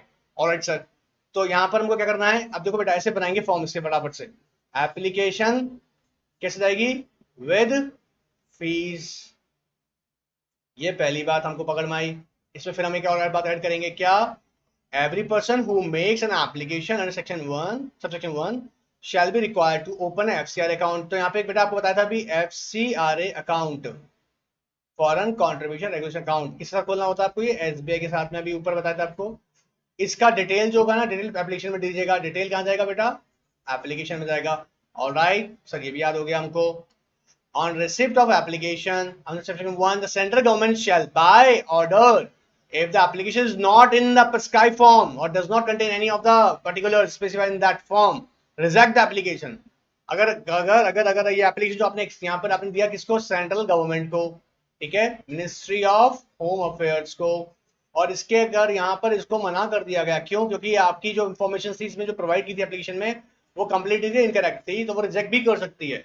Alright, फिर बेटा यही application जो है ना central government के पास जाएगा। देखो, central government मतलब मिनिस्ट्री ऑफ होम अफेयर्स, और ये क्या करेगी, इसको रिस्पॉन्ड करने का टाइम है 90 डेज का। सेंट्रल गवर्नमेंट रिस्पॉन्ड कर देगी 90 डेज, ये जनरल टाइम है बेटा, जनरली 90 डेज के आसपास, थोड़ा आगे पीछे भी हो सकता है, पर 90 डेज में इसको रिस्पॉन्ड कर देगी, ठीक है। पर इसको इसको रिस्पॉन्ड करने के लिए सेक्शन 12 के सबसेक्शन 4 को देखेगी, उसमें एलिजिबिलिटी को देखा जाएगा, ठीक है। आइए मैं देखता हूँ, अभी आपको बताता हूँ। तो हमको पहले क्या करना है, एप्लीकेशन विद फीस प्लस उसमें आपको एक ओपन करना है अकाउंट, एफसीआर अकाउंट, उसकी एसबीआई बैंक के साथ में, उसकी डिटेल आपको देनी पड़ेगी इस एप्लीकेशन फॉर्म में, आपको सेंड कर देनी सेंट्रल गवर्नमेंट को। सेंट्रल गवर्नमेंट उसमें रिस्पॉन्ड करेगा with in period of 90 days. Oh sir, ठीक है। आइए बेटा, if on receipt of an application for grant of certificate or giving a prior permission, after making such inquiry as in the government deem fit, it is of the opinion that the conditions prescribed in subsection 4 are satisfied। जो मैं बताऊंगा आपको बेटा, it may ordinary within the 90 days, 90 days के अंदर बता देती है। देखो 90 डेज में कितना टाइम है बेटा, 90 डेज में, ठीक है, 90 डेज में from the date of receipt of the application under subsection 1, जो कि हमने ऊपर अभी डिस्कस किया था बेटा, ये ऊपर जो डिस्कस किया हमने यहाँ पे, ठीक है। Alright sir, now such person grant certificate and giving permission, जो भी उसको जो भी कैसा भी पॉसिबिलिटी होगी, स्पेसिफिक प्रोजेक्ट होगा, अगर कोई स्पेसिफिक प्रोजेक्ट होगा तो उसके लिए परमिशन हो सकती है। तो लॉन्ग टर्म प्रोजेक्ट है, मल्टीपल प्रोजेक्ट्स आप कैरी करना चाहते हैं, तो उसके लिए कैसा होगा, सर्टिफिकेट के लिए अप्लाई करना होगा। ऑलराइट सर, हमको ये भी बात पकड़ में आ गया। अब देखो बेटा आगे देखते हैं। अब बेटा जो इंपॉर्टेंट बात आ रही है, देखो कुछ दो तीन बातें छोटी छोटी सी हैं।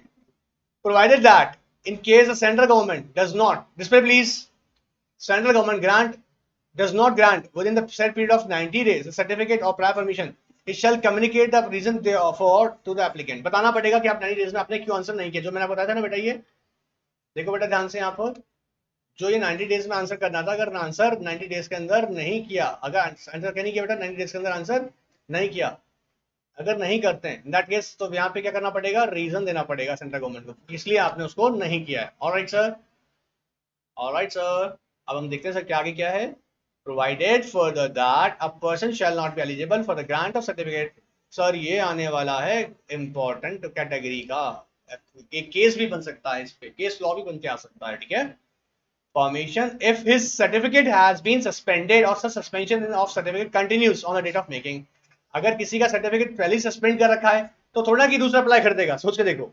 सुनो सुनो सुनो, ऐसा थोड़ी ना होगा कि किसी का सर्टिफिकेट पहले ही क्या करते सस्पेंड किया हुआ है, या सस्पेंशन अभी कर दी गई है और पेंडिंग चल रही है। मतलब देखो यहाँ पे स्क्रीन पे आओ, सस्पेंशन जो चल रहा है grant of certificate of prior permission if his certificate has been suspended and suspension of the continue in nature, मतलब अभी भी चल रहा है। तो ये थोड़ा ना होगा कि भाई तू एक काम कर, वो सस्पेंड हो गया अभी नए में अप्लाई कर दे, ऐसा नहीं होगा, ठीक है। ये छोटा छोटा बात आपको ध्यान रखना है। Alright sir, now come to the screen, इस पे प्लीज देखिएगा। देखो बड़ा इंपॉर्टेंट क्यों है। Person making an application for registration of certificate grant of under section this, I mean subsection 1, कोई फिक्सचर्स पर्सन नहीं होना चाहिए, याद करो बेटा। फिक्सचर्स पर्सन नहीं होगा या बेनामी पर्सन नहीं हो सकता। फिक्सचर्स या भी बेनामी पर्सन नहीं हो सकता। फिक्सचर्स मतलब आपको कोई ए नाम का कोई पर्सन है ही नहीं, या ए बी और सी यहाँ पे खड़े हुए हैं, सारा पीछे जो खड़ा हुआ है, जहां इन सबके पीछे जो खड़ा छुपा हुआ आदमी ये है, और इसके नाम पे कर रहे हैं और इसका कुछ पता ही नहीं है। ऑलराइट, तो फिक्सचर्स पर्सन अगर होगा तो उसके लिए एप्लीकेशन या सर्टिफिकेट उसको ग्रांट नहीं किया जाएगा। एंड नॉट, याद रखिए बेटा, has not been prosecuted or convicted for indulging in an activities aimed at conversion, ध्यान सुनना बेटा, ये इंपॉर्टेंट पॉइंट्स आ रहे हैं, आपको याद कराऊंगा। देखो, at a conversion through the inducement force either directly or indirectly from the one religion faith to another, लोगों को भड़काकर, मान लीजिएगा बेटा ध्यान से सुनना, लोगों को भड़काकर, फलाकर, फसलाकर, उनको अलग अलग तरीके से उकसाकर धर्म बदलने की बात की जा रही है, दूसरे धर्म में खींचा जा रहा है उकसाकर, ठीक है। तो वो भी अलाउ, ऐसा पर्सन जिसको, और लेकिन उसके ऊपर प्रोसिक्यूटेड हो चुका है वो, ठीक है। प्रोसिक्यूटेड और कन्विक्टेड दोनों बातें इंपॉर्टेंट है, याद रखें ना। सिर्फ उसे प्रोसिक्यूशन इन्वॉल्व नहीं किया गया है, हम लोग सिर्फ प्रोसिक्यूशन समझें या कन्विक्शन देखें, इट इज नॉट नेसेसरी कि सिर्फ वो कन्विक्टेड हुआ होगा, उसको जेल हुआ तभी हम बोलेंगे बात, नहीं। उस मामले में उसको पहले एक बार उसके ऊपर दबाव चला गया है, जी हाँ, उसके ऊपर एक केस फाइल किया जा चुका है, प्रोसिक्यूशन पे चालू की जा चुकी है, ऑलराइट, ठीक है सर। इसको भी अलाउड नहीं करेंगे। कौन सा, फिक्सेशन पर्सन या कोई ऐसा पर्सन जो इंड्यूस करता है लोगों को, किस लिए, कि भाई अपना जो उसका रिलीजियस फेथ है वो कन्वर्ट करें, ऑलराइट। या फिर ऐसा पर्सन जो क्या करता है, प्रोसिक्यूट हो चुका है या कन्विक्ट हो चुका है for creating communal tension. Communal tension जानते होंगे ना बेटा, आप लोगों को सुना भी होगा, जैसे गुजरात दंगे हुए थे, गुजरात में दंगे हुए थे, आपने इसके बेटा सुने होंगे शायद, मेरे को जितना मैं सोचता हूँ आप लोगों को पता होंगे, जो एक एंटी सिख, जी हाँ, एंटी सिख करके जो था पंजाब में वो थे, वो भी थे, एंड JNK के भी दंगे खूब हैं। तो ऐसा कम्युनिटी को, जी हाँ, सांप्रदायिक दंगे, क्या बेटा, सांप्रदायिक दंगे, दंगे दंगे सॉरी, सांप्रदायिक दंगे, जो जनरली समाजवादी लोग जो कराते हैं, कुछ ये जनरली कहाँ होता है, जैसे ऐसे मान लीजिएगा कि कुछ लोग जो सिर्फ समाज में एक तरीके से सिर्फ दंगा फैलाने का काम कर रहे हैं वाली बात करते हैं। तो कम्युनल दंगे के अंदर ऐसा नहीं हो कि प्रोसिक्यूट हुआ हो या कन्विक्टेड हुआ हो। Display please. Now has not been found guilty of diversion or misutilization of fund, पहले ऐसा नहीं हो कि वो फंड का मिसयूज किया उसने, alright, and not engage in or likely to engage in a propagation of sedition or advocate violate method of the achieve its ends, भड़काने वाला काम नहीं करना हुआ, ठीक है, सेडिशन वगैरह नहीं किया हो, advocate of the violate the method to achieve its end use, मतलब सोचो सेडिशन मतलब क्या होता है बेटा, कि एक तरीके से रिबेल, विद्रोही बन जाना, किसके खिलाफ बन जाना, जैसे कोई भी स्टेट अथॉरिटीज हैं, स्टेट अथॉरिटीज हैं, तो उनके खिलाफ को मोर्चा निकाल के खड़ा हुआ है, उनके खिलाफ भड़का रहा है, सरकार को गिराने के लिए कर रहा है कुछ ऐसा काम, वो भी अलाउड नहीं होगा। And not likely to use foreign contribution for the personal gain or divert it for the undesirable purpose and not contravene the provision of the act and has not been prohibited for accepting, मतलब section 3 subsection 1 वाला पूरा पूरा लोग, वो लोग नहीं आएगा इसमें, ठीक है मेरे बच्चों, आपको पकड़ में आ रहा है, फिक्सिशियस लोग नहीं आएगा। अच्छा, इनको सब कैसे रटेंगे, कैसे रटना नहीं है, इनको सिर्फ समझना है और ड्राफ्ट करने की कोशिश करनी है। समझना क्या है, अब मान लीजिएगा कोई आपको रिलीजियस फेथ में आपको कोई इंड्यूस करता है कि कन्वर्जन के लिए, या ऑफ कोर्स आपके रिलीजन को चेंज करने के लिए, कन्वर्ट करने के लिए आपको इंड्यूस करता है, या कम्युनल टेंशन कोई स्प्रेड कर रहा है, उसमें प्रोसिक्यूट हो चुका है वो, है ना, प्रोसिक्यूशन उस पर दावा चला चुका है, दावा कोर्ट में उसके खिलाफ केस चलाया गया है, या उसके खिलाफ उसको जेल हो चुका है इन मामलों के अंदर, ठीक है। या सडिशन करता है, रिबेल बन गया है, पैसा ले रहा है इधर, मान लीजिएगा वो क्या करेगा, जो स्टेट अथॉरिटीज उनके खिलाफ कुछ ना कुछ ऐसे मोर्चा निकालेगा, ठीक है, स्टेट अथॉरिटीज की बात कर रहा हूँ, गवर्नमेंट भी यहाँ पे इंक्लूड कर रहे हैं हम लोग स्पेसिफिकली, या कोई जो सेक्शन 3 सेक्शन 1 के अंदर प्रोहिबिट किए गए लोग हैं, ऑलराइट, समझ आ रहा है, और आ गया आ गया आ गया आ गया। अब देखो बेटा फटाक से हम एप्लीकेशन के पास चलते हैं, display please. Person making an application for registration under subsection 1 has undertaken the reasonable activity in his chosen field. अब जो भी उसको चाहे बेटा वो कोई भी एक्टिविटी चूज कर सकता है। Benefit of society for which the foreign contributions propose to be utilised. Alright sir, now the person making an application for giving the prior permission, बेटा for giving prior permission under section 1 has prepared a reasonable project. अब एक project होना चाहिए ना आपका। आप अगर कोई सोशल एक्टिविटी करना चाहते हैं, रिलीजियस एक्टिविटी करना चाहते हैं, एजुकेशनल करना चाहते हैं, कल्चरल करना चाहते हैं, तो आपका पहले प्रोजेक्ट होना चाहिए कि इनमें से किस एक्टिविटी के लिए आप काम करेंगे, उस पर क्या काम करेंगे, सोशल में क्या करेंगे, रिलीजियस में क्या करेंगे, ये चीजें होनी चाहिए। Right, project for the benefit of the society for which the foreign contribution is propose to be utilised. ये आपको बताना पड़ेगा बेटा, ठीक है। And in case the person being an individual, such individual has neither been convicted under any of a time in force nor prosecution for any offense pending against him। कोई भी offense जो उसके खिलाफ pending हो, जिसमें उसको conviction नहीं हो या उसकी prosecution नहीं चल रहा हो।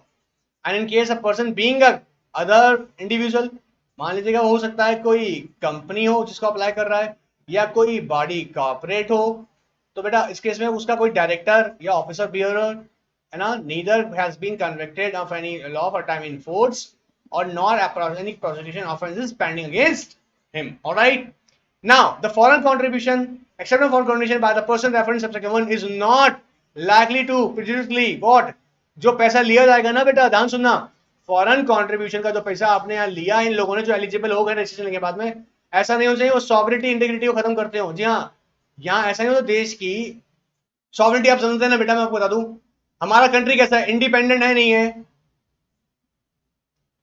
सर? है भाई, कॉन्स्टिट्यूशन ऑफ इंडिया के हिसाब से तो है ही। हमारा कंट्री कैसा इंडिपेंडेंट तो है ना, as per constitution of India ही है, वो बात अलग है, पॉलिटिकल राज चलता है यहाँ पर, जरूरत भी है देश को, खैर एनीवेज। सो सॉवरेनिटी का मतलब क्या, इंडिपेंडेंट। अब क्या कोई दूसरा कंट्री हमको कंट्रोल करता है? नहीं ना। तो ऐसा तो नहीं है कि पैसा जो लिया जा रहा है इस कंट्री में लाया जा रहा है बाहर से पैसा यहाँ पर, और इस कंट्री की जो सॉवरेनिटी है उसे खत्म की जाए, ताकि ये जो देश है ये दूसरे देशों के पैसा आने पर उन देशों के कहने पर चले। तो ऐसा पैसे का खेल नहीं करना है जिससे सॉवरेनिटी या देश की इंटीग्रिटी खत्म हो। Security, strategic, scientific, economic interest of the state. Alright, ऐसे नहीं करना है कि आप कोई यहाँ पे इन्वेंशंस कर रहे हैं जो कि बहुत ज्यादा कॉस्टली है, बहुत ज्यादा कॉस्टली है, और उसको आपने कॉम्पिटिशन क्रिएट कर दिया उनमें, ताकि जो और जो यहाँ पर साइंटिफिक जो इन्वेंशंस हो सकते हैं या कोई सिक्योरिटी है उसको डिस्टर्ब कर रहा है। Anyways, public interest, freedom of a fairness, display please, fairness of a election of an legislature। पता लगा बाहर से खूब सारा पैसा ले लिया यहाँ पे पॉलिटिशियंस ने, लेजिस्लेटर्स ने, ठीक है, और बेटा उसका पैसा इस्तेमाल कर दिया अलग अलग जगह पर इलेक्शन जीतने के लिए। ऑलराइट, या फिर हार्मनी और friendly relation with any foreign state. अब मान लीजिएगा किसी कंट्री से फॉरेन कंट्रीब्यूशन लेने के लिए, या मान लीजिए दूसरी कंट्री हमारी इंडिया, तो ये बेटा ये फॉरेन कंट्री से ये इंडिया हमारा फॉरेन कंट्रीब्यूशन नहीं ले सकता, बिकॉज मान लीजिएगा इस कंट्री से हमारे फॉरेन कंट्रीब्यूशन नहीं ले सकता, क्योंकि मान लीजिए एनिमी कंट्री बन गई है हमारी किसी रीजन से, ठीक है, तो इससे हम नहीं ले सकते हैं। या इस कंट्री और उस कंट्री के बीच में कोई भी ट्रीटी नहीं है, बट कंट्री हमारी जो इन दोनों के बीच में ट्रीटी है, तो ये कंट्री के साथ हमारे फ्रेंडशिप खराब हो जाएंगे, क्योंकि जिनके बीच में ट्रीटी है हम और ये इसकी एनिमी है, तो हम उसको भी एक्सेप्ट नहीं कर सकते हैं। या कोई भी ऐसा फॉरेन कंट्रीब्यूशन जो हम याद रखिएगा एक्सेप्ट करते हैं, एक्सेप्ट कर रहे हैं मान लीजिएगा इस कंट्री से, और इस कंट्री में आता है, इंडिया में आता है, और जो इस कंट्री से आ रहा है इंडिया में ना, ये इसके उसके बीच के रिश्ते को खराब करता है। कैसे? पॉलिटिकल रिलेशनशिप को, इकोनॉमिकल रिलेशनशिप को, ऑलराइट, सोशल रिलेशनशिप को, हार्मनी बिटवीन द रिलीजियस वर्कल and social linguistic regional group caste and the communities. ऐसा नहीं होना चाहिए। हार्मनी समझते हैं ना, हार्मनी मतलब सद्भाव बना रहे, कि पैसा लिया दंगे उड़ा दिए, रिलीजियस एक्टिविटीज को प्रमोट ऐसे कर रहे हैं गलत तरीके से, है ना, हिंदू मुस्लिम सिख ईसाई की लड़ाइयों में बढ़वाने में लग रहे हैं, नथिंग, ऐसा पैसा आपका इस्तेमाल नहीं कर रहे हैं आप लोगों को। ऑलराइट सर, नहीं करेंगे सर, नहीं करेंगे। Alright, and acceptance of foreign contribution at reference in subsection 1, वापस सुनना बेटा, shall not be lead to incident of an offence. किसी दंगे फैलाने के लिए पैसा नहीं लेना है आपको, इंसाइटमेंट मतलब दंगे फैलाने के लिए पैसा नहीं दिया जाएगा। Alright, and not endanger the life or physical safety of any person. चलिए बात पकड़ में आ रहा है, ठीक है सर, यहां तक बात पकड़ में आ गया हमको। नाउ सबसेक्शन 5 क्या कहता है बेटा? सेक्शन 12 चल रहा है हमारे साथ, याद रखना। वेयर द सेक्शन, याद रखिएगा, मैं आपको पहले क्लियर कर दूं मेरे बच्चों, मैं आपको एक बात बता दूं यहाँ पर ना, अगर आप कोई भी क्वेरी अगर इस सेक्शन में आ रहा हो, सेक्शन 12 से सेक्शन 4 में, याद रखना बेटा, ये आपको बोल दूं, ये बहुत इंपॉर्टेंट है, वापस सुन लीजिएगा। सेक्शन 12 सेक्शन 4 एक स्टैंडर्ड एग्जामिनेशन पेपर के पॉइंट ऑफ व्यू से बहुत इंपॉर्टेंट है। एग्जामिनर सेक्शन 12 सेक्शन 4 से आपसे क्वेश्चन पुटअप कर सकते हैं, ये बहुत ज्यादा प्रोबेबल है। अगर इसमें कोई भी क्लैरिटी नहीं हो तो आप मुझसे प्लीज कमेंट बॉक्स में पूछ सकते हैं, मैं डेफिनेटली आपको आंसर करूंगा। या मेरा कॉन्टैक्ट नंबर 7568387606 पे भी आप कॉन्टैक्ट कर सकते हैं। इस पर आप मुझे व्हाट्सएप कर दीजिएगा आपकी क्वेरी को, आपको डेफिनेटली क्विकली जितना जल्दी पॉसिबल होगा आपको आंसर मिल जाएगा उसका भी। Alright, alright sir, sir thank you, thank you आप कह सकते हैं। वैसे मुझे ऑफ कोर्स मेरे स्टूडेंट्स मेरा बहुत ध्यान रखते हैं, थैंक यू ऑफ कोर्स, आपको भी बहुत बहुत धन्यवाद। Anyways come to the screen. अब बेटा देखते हैं क्या कह रहे हैं यहाँ पे। कहता है सेक्शन 5 कहता है where the central government refuses the grant of certificate and does not give prior permission, it shall record in its order the reason therefore and furnish a copy thereof to the applicant, provided that the central government may not communicate the reason for the refusal for the grant of certificate or for not giving a prior permission to the applicant under this section। कब बेटा? Cases where, reason कब नहीं बताएंगे हम आपको, देखना कब नहीं बताएंगे। cases where there is no obligation to give any information or document or records or papers under the RTI Act। अगर वो बात RTI Act के अंदर कवर नहीं होती है तो कोई रीजन देने का भी नेसेसिटी नहीं है। आपने सुना होगा right to information act, JIL के अंदर पढ़ लिया होगा, IIL में ओल्ड सिलेबस वालों ने पढ़ रखा होगा। नहीं पढ़ रखा है तो वो भी ये पूछ सकते हैं, उसमें भी कोई क्वेरी है पूछ सकते हैं। क्या सर हर चीज में क्वेरी पूछ सकते हैं? हाँ, उसमें भी आप क्वेरी पूछ सकते हैं। कॉर्पोरेट वर्ल्ड के अंदर कंपनी सेक्रेटरी के किसी भी सब्जेक्ट के अंदर, प्रैक्टिकली कॉर्पोरेट वर्ल्ड के अंदर भी ऑफ कोर्स जो कंपनी सेक्रेटरी के हम कॉर्पोरेट रेगुलेशंस की बात कर रहे हैं, एंड अगर मैं बात करूं आपके CS प्रोफेशन के अंदर किसी भी ऑफ कोर्स आपके करियर के अंदर आप जो पढ़ रहे हैं अभी एकेडमिक लेवल पे किसी भी सब्जेक्ट में कोई प्रॉब्लम हो ऑफ कोर्स आप पूछ सकते हैं। ऑलराइट, चलिए अब बेटा देखो यहाँ display please. Now the certificate granted under section 3 shall be valid for a period of 5 years। कितने साल के लिए रहेगा? 5 years। हमने पहले समझा था। And the prior permit shall be valid for a specific purpose and a specific amount of foreign contribution shall be received as the case may be। Alright, इसके लिए रेफर किया जाएगा राइट टाइम। अब देखो बेटा सेक्शन 12 की हम बात कर लेते हैं एक बार। सेक्शन 12A, सेक्शन 12A देखो बेटा ध्यान से। The power of central government to require the Aadhaar number etcetera as identification document. Section 12A में इसको ऐड किया गया कि आधार नंबर आपको अटैच करना पड़ेगा विद द डॉक्यूमेंट जब आप रजिस्ट्रेशन की फाइल करेंगे, या ऑलरेडी का जिन्होंने रजिस्ट्रेशन करा रखा है वो भी करेंगे उसको file. Notwithstanding anything contain in the act, the central government may require that any person who seeks prior permission और prior approval under section 11 or makes any application for grant of a certificate under section 12 as the case may be for a renewal of certificate under section 16 shall provide identification documents, Aadhaar number of all its officer bearers, directors, देखो बेटा concept क्या रहा है, office bearers, directors और any other key functionaries by whatever name called, ठीक है sir दे दिया जाएगा। issued under the आधार, जो भी उनको नाम किया होगा ना बेटा वो साथ में उसका कॉपी कहना है, और पासपोर्ट या कोई भी ओवरसीज सिटीजन जो होंगे उसके लिए बात करेंगे हम लोग, ठीक है। कोई भी ओवरसीज सिटीजन मतलब जिनका कार्ड जिनको इशू किया था बेटा, या as in case of foreigners, तो फॉरेनर्स के केसेस में कह देंगे बेटा ओवरसीज सिटीजन कार्ड जो उनको बनते हैं उनकी कंट्री के अकॉर्डिंग, जो उनके आइडेंटिफिकेशन प्रूफ के लिए बनाए जाते हैं, उनकी कंट्री जो बनाती है उनके लिए उस तरह से डॉक्यूमेंट दिया जाएगा, ठीक है। ऑलराइट सर, ये समझ में आया, बहुत सिंपल सा एकदम, कोई डाउट नहीं है इसमें। आधार लिंक कराना मैंडेटरी है, ऑलराइट, पहले जिन्होंने नहीं कराया वो भी करा लेंगे इसमें, और आप अगर आज रजिस्ट्रेशन कराते हैं तब भी, परमिशन लेंगे तब भी, सर्टिफिकेट लेंगे तब भी, ये आपको डॉक्यूमेंट आइडेंटिफिकेशन के लिए देना पड़ेगा। ऑलराइट सर, ये भी हो गया। डिस्प्ले पे आइए मेरे बच्चों फटाक से सेक्शन 13 को देखेंगे। Suspension of certificate according section 13 of the act, where central government for reason to be recorded in writing satisfied that the pending consideration of the question of cancelling certificate of any of grounds mentioned in section 14 section 1, it is necessary to do so, it may by order and giving writing, बेटा ध्यान सुनना, अब suspend a certificate for a period of 180 days, 180 days, 180 days, or such for the period not exceeding 220 days, sorry 80 days, 280 days as may be in order। तो suspension की बात करेंगे तो कर सकता है 180 डेज के लिए एंड 280 डेज के लिए हम बात करेंगे, ठीक है, 280 डेज के लिए हम बात करेंगे।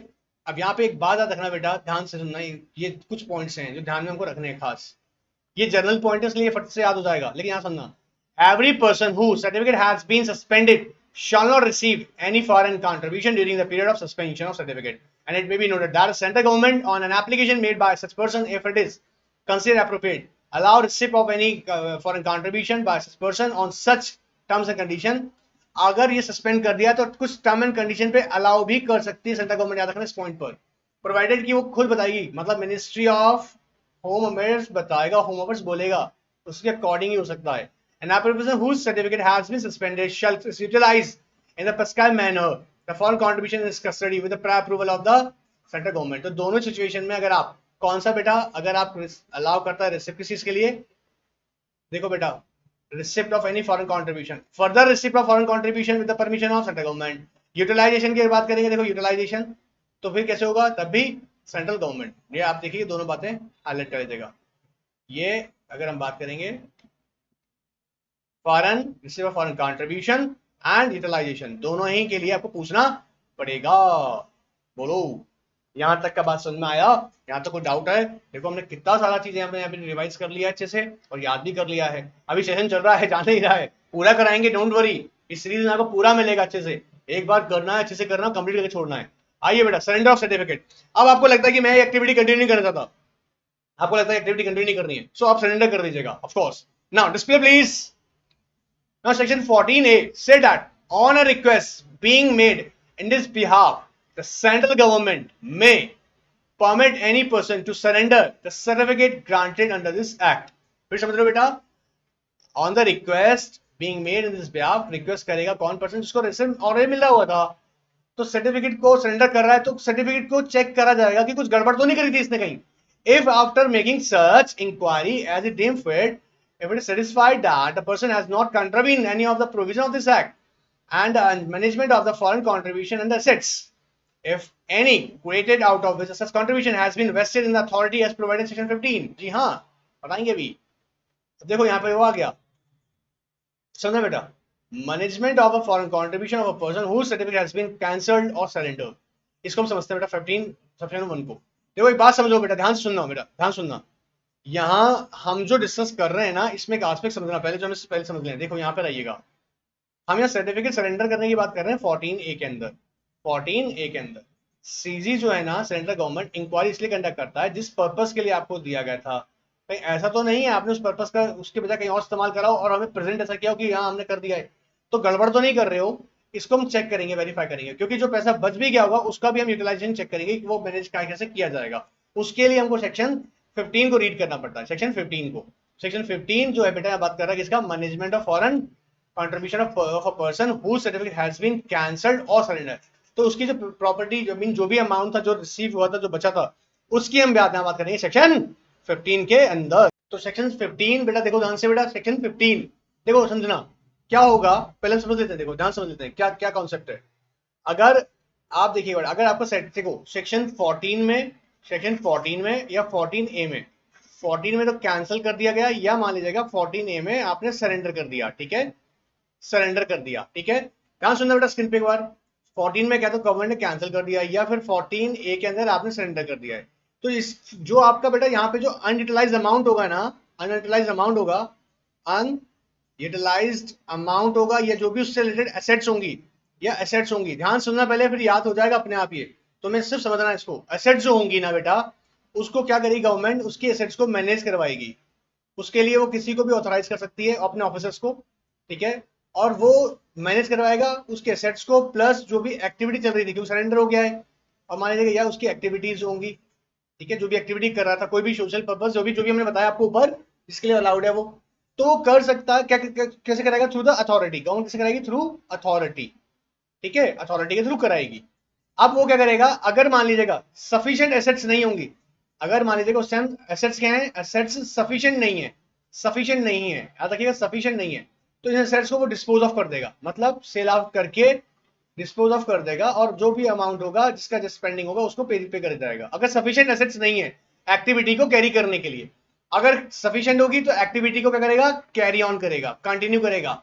और अगर सब्सिक्वेंटली वही पर्सन अगर री रजिस्टर्ड हो जाता है, री रजिस्टर्ड हो जाता है, तो उसी को क्या कर देगा, वापस से वो एसेट्स को रिटर्न कर देगा, उस एक्टिविटी को, उसके बिजनेस को रिटर्न कर देगा। ये बेटा सेक्शन 15 के अंदर डिफाइन है, देखो बेटा ध्यान से। ऑलराइट, बहुत छोटा सा अमेंडमेंट, इसलिए मैं इसमें बहुत खास नहीं था, इसलिए मैंने आपको छोटी सी बात बताई यहाँ पे। ये अगर आपको समझ में आया कॉन्सेप्ट ना बेटा पूरा, ये जो मैं आपको बता रहा हूँ, अगर आपको ये समझ में आया है कि सेक्शन 14C और के अंदर कैंसिलेशन, 14A के अंदर सरेंडर, तो एसेट्स जो होंगी उसकी, अगर कोई भी अनयूटिलाइज होंगी एसेट्स होंगी, तो उसकी जो बिजनेस एक्टिविटी जो वो सॉरी एक्टिविटी जो कर रहा था जो मैनेज करेगा उसको मैनेज करेगा और एक्टिविटी को कंटिन्यू करेगा। कौन करेगा? Authorise person. अगर सफिशिएंट एसेट्स नहीं होंगे डिस्पोज ऑफ कर दिया जाएगा उन एसेट्स को, अगर सफिशिएंट हुई तो कैरी कर लिया जाएगा, अगर वो रील एस्टेट हो जाता है तो उसी पर्सन को वापस से रिटर्न कर दी जाएगी। सिंपल एकदम, समझ में आ रहा है? क्लियर? चलिए बेटा रिन्यूअल ऑफ सर्टिफिकेट की बात कर लेते हैं। रिन्यूअल ऑफ सर्टिफिकेट कितने टाइम के लिए वैलिड रहता है? जल्दी से बताओ। वैलिड कितना रहता है? फॉर 5 इयर्स के लिए, सिर्फ 5 इयर्स के लिए वैलिड रहता है। तो बेटा before the expiry of 5 year, देखो समझो ना, बिफोर 6 मंथ्स, 6 मंथ्स कब से? Before the expiry of 5 years, 5 साल खत्म होने आ रहा है, उसका 6 महीना खत्म होने से पहले पहले, मतलब फॉर एग्जाम्पल 4.5 ईयर हो गया है रजिस्ट्रेशन लिए हुए, अब 6 महीना बाकी है, तो अप्लाई कर दीजिएगा। अप्लाई कर दीजिए किस लिए बेटा? ध्यान सुनना बेटा, अप्लाई कर दीजिएगा। मैं आपको छोटी बात है इसलिए सीधे समझा रहा हूं, ठीक है? आओ बेटा स्क्रीन पे आओ। क्या कर दो बेटा, 5 ईयर का तो वैलिड होता है, तो 5 ईयर वैलिड होता है तो 4.5 ईयर पे ही, मतलब 6 महीना का टाइम आपके पास होगा। 4.5 ईयर मेरे बच्चों, यहां से 6 महीना होगा, 5 साल कंप्लीट होने में ना, इस ड्यूरेशन में ना आप जाके अप्लाई कर देना। अप्लाई कर देना किस लिए? रिन्यू के लिए, रिन्यू के लिए अप्लाई कर देना, ठीक है? फिर क्या होगा, वो आपका रिन्यू जो उसका आप देंगे वो सेंट्रल गवर्नमेंट को वापस जाएगा। It will take 90 days time. क्या करेगी? 90 दिन का वो टाइम लेगा। कौन लेगा बेटा? गवर्नमेंट 90 दिन का टाइम लेगा, 90 डेज का टाइम लेगा, ठीक है? 90 डेज के बाद में गवर्नमेंट आपको अगर किस बेसिस पे वो चेक करेगा? सेक्शन 12 सेक्शन 4, मतलब आपने कोई भी, याद आ रहा है ना, आप कोई फिक्सेशन पर्सन तो नहीं है, आपने कोई दंगे तो नहीं फैलाए हैं, आपने कोई कम्युनल टेंशन तो क्रिएट नहीं करी है, मतलब आपसे, मैं सुनिएगा, मैं आपसे आपको नहीं कह रहा हूं कि आपने की है, मतलब उस पर्सन ने जिसको हमको वापस से रजिस्ट्रेशन का रिन्यू करना है। ऑलराइट, सो डिस्प्ले प्लीज, उसको, उसने ऐसा काम तो नहीं किया, वेरीफाई करेगा, और अगर सही होगा तो उसको वापस से कहेगा भैया हम तुमको रिन्यू करके दे देते हैं। ऑलराइट, इस कॉन्सेप्ट में सेक्शन में यहाँ पर बेटा यहां से यहाँ तक की बातें जो आपको बोली जा रही हैं सारी की सारी यही बातें बोली गई हैं जो हमने यहाँ पे आपको डिस्कस करी हैं। सो इतना लंबा चौड़ा पढ़ना नहीं पढ़ना है मेरे बच्चों, इतना डिटेल में नहीं जाना है उसके, क्योंकि वो सिंपल मैंने आपको समझा दिया है। रिन्यू करने की बस ये बात याद रखना, रिन्यू कराने का टाइम पीरियड, देखो बेटा ये रिन्यू करेगा टाइम पीरियड याद रखेगा, ठीक है? ये खास याद रखेगा, आपको करा लेना है। ऑलराइट सर, ठीक है सर। अभी इसके अलावा बेटा देखो 17 की हम बात करते हैं। 17 की अगर हम बात करें, फॉरेन कंट्रीब्यूशन, अब देखो मैं आपको ये भी समझाता हूँ, foreign contribution through schedule bank. एक बात बेटा नोट में रखना, बस यही सुनना बेटा ध्यान से। जो फॉरेन कंट्रीब्यूशन मैंने बताया था आपको, आप रिसीव करेंगे ना, फॉरेन कंट्रीब्यूशन रिसीव करेंगे, मतलब जो एलिजिबल पर्सन होगा वो सिर्फ बेटा FCRA अकाउंट में ही रिसीव किया जाएगा। FCRA अकाउंट जो होगा वो आपको ओपन करना पड़ेगा, या तो SBI की बैंक में, इसके ब्रांचेस में जाके, ठीक है? या कोई भी, या आप कोई भी अपना अपनी पसंद का शेड्यूल्ड कमर्शियल बैंक, जी हाँ शेड्यूल्ड बैंक जो होगा, शेड्यूल्ड कमर्शियल बैंक। इसके लिए बेटा याद रखिएगा, दो तरह के शेड्यूल हैं, schedule first and second. Schedule first के अंदर पब्लिक सेक्टर बैंक आते हैं, इसके अंदर प्राइवेट सेक्टर्स बैंक आते हैं, ठीक है? तो अगर आप चाहें तो अपनी चॉइस का शेड्यूल बैंक के साथ में भी, जिसको सेंट्रल गवर्नमेंट ने, बेटा सेंट्रल गवर्नमेंट ने स्पेसिफाई किया हुआ है, आप उनमें भी जाके क्या कर सकते हैं? अपना अकाउंट, FCRA अकाउंट ओपन कर सकते हैं। ये मैंडेटरी बेटा, इसके बिना आप FCRA क्या रिसीव ही नहीं कर पाएंगे, तो आपको खुलवाना पड़ेगा FCRA अकाउंट, ओपन करवाना मैंडेटरी है। ऑलराइट, ठीक है सर। सर इसमें क्या करा लेंगे? ये सारा डिटेल यहाँ पे दिए हुए हैं बेटा, ये आपको रीड करना है नहीं करना है मेरे बच्चों, ये सिर्फ तुमको याद रखना है, ये खास बात यहाँ पर मैंने आपको बता दी है। ऑलराइट, समझो बेटा, समझो समझो समझो हम क्या बता रहे हैं। ये जो हमने बताया ना आपको, ये फॉरेन कंट्रीब्यूशन रिसीव करने की बात, ये याद रखना, इसका अकाउंट कहाँ पर होगा? तो SBI में या शेड्यूल कमर्शियल बैंक के साथ में। सर हमको हमको सर पढ़ना है, हमको पढ़ना है। देखो बेटा यहाँ पर क्या लिखा है? Schedule banks. ऑलराइट, आप देखो बेटा, आपको एक और एक और एक और एक और एक और एक और एक और बात समझाते हैं आपको, देखो। देखो अगर यहाँ से देखो, provided for that such person may also open one or more accounts, एक से ज्यादा भी खोल सकता है, in one or more scheduled banks of his choice to which he may transfer or for utilizing any foreign contribution received by him in his FCRA account in the specified branch of the State Bank of India at New Delhi or capped by him in another FCRA account in a scheduled banks. All right, all right. और बेटा इसके लिए detail आपको देनी पड़ेगी, देखो क्या detail देनी पड़ेगी, मैंडेटरी है। क्या से? Prescribe amount of foreign contribution, देखो यहाँ सुनो, section 17.2 display please. Section 17.2 said that specified branch of the SBI at New Delhi or the branch of the scheduled bank where the person referred in subsection 1 has opened his foreign contribution account or authorized person in a foreign exchange shall report to the such authority as the may be. What क्या report करेगा? The prescribe amount, उसने amount कितना receive किया, देखो foreign remittance कितनी आई थी उसके पास में, प्रिस्क्राइब फॉरेन रेमिटेंस, समझना आना उसने देखो समझना ध्यान से, यूटिलाइजेशन तो बतानी पड़ेगी ना, कितना रेमिट किया है, रेमिट तो समझते हैं ना, ट्रांसफर करना एक तरीके से, ठीक है। या सोर्सेज क्या थे उसके, आपको याद होगा मेरे बच्चे, फॉरेन सोर्सेज हम इतने सारे डिस्कस किए थे अभी अभी, फॉरेन गवर्नमेंट, अब फॉरेन की एजेंसीज, गवर्नमेंट एजेंसीज हो सकती हैं, फॉरेन गवर्नमेंट एजेंसीज होती हैं, इंटरनेशनल एजेंसीज हो सकती हैं, world bank and international monetary funds, हो सर बहुत सारा हो जाएगा, foreign company, foreign citizens, alright. So किस फॉरेन सोर्स से आपने लिया था, alright, and the particulars in the form as manner will be prescribed. Sir क्या बताया आपने, सर बेटा आपको पहली बात याद रखना है, एफसीआर अकाउंट ओपन कराना मैंडेटरी है, ओपन अप कराएंगे, उसमें फॉरेन कंट्रीब्यूशन आप रिसीव करेंगे, ऑलराइट। उसके बाद में आपको कुछ डिटेल्स देनी है कि फॉरेन कंट्रीब्यूशन में रेमिट कहाँ गया, फॉरेन सोर्सेज कहाँ से आए थे, ये आपको उसकी जनरल डिटेल्स आपको बतानी पड़ेगी, ऑलराइट। तो यहाँ पर मैं उम्मीद करता हूँ आप लोगों को बेटा ये सेशन पूरी तरह से समझ में आ गया होगा, उम्मीद है पूरी आप लोगों से। फिर भी बेटा अगर आपको लगता है कि मुझे सर अभी भी डाउट रह गया है, not to worry about, not to worry about it, comment box हाजिर है, उसमें क्वेश्चन पूछिएगा, ऑफ कोर्स अभी क्वेश्चन को मैं आंसर करूंगा, ऑलराइट। एंजॉय करिएगा, बने रहेगा, और याद रखिएगा सब्सक्राइब कर लीजिएगा, अगर नहीं किया है तो बेल आइकन को प्रेस कर दीजिएगा। बहुत कुछ आ रहा है लगातार एग्जाम तक, आपको नए नए अपडेट्स, आई मीन आने वाले एग्जाम के लिए एप्लीकेबल अमेंडमेंट्स, प्रैक्टिस के लिए क्वेश्चन आंसर सीरीज यहाँ चैनल पे अवेलेबल हो चुकी है, एग्जीक्यूटिव स्टूडेंट जाके ज्वाइन कर लो, ऑलराइट। एंजॉय कीजिएगा, गुड बाय।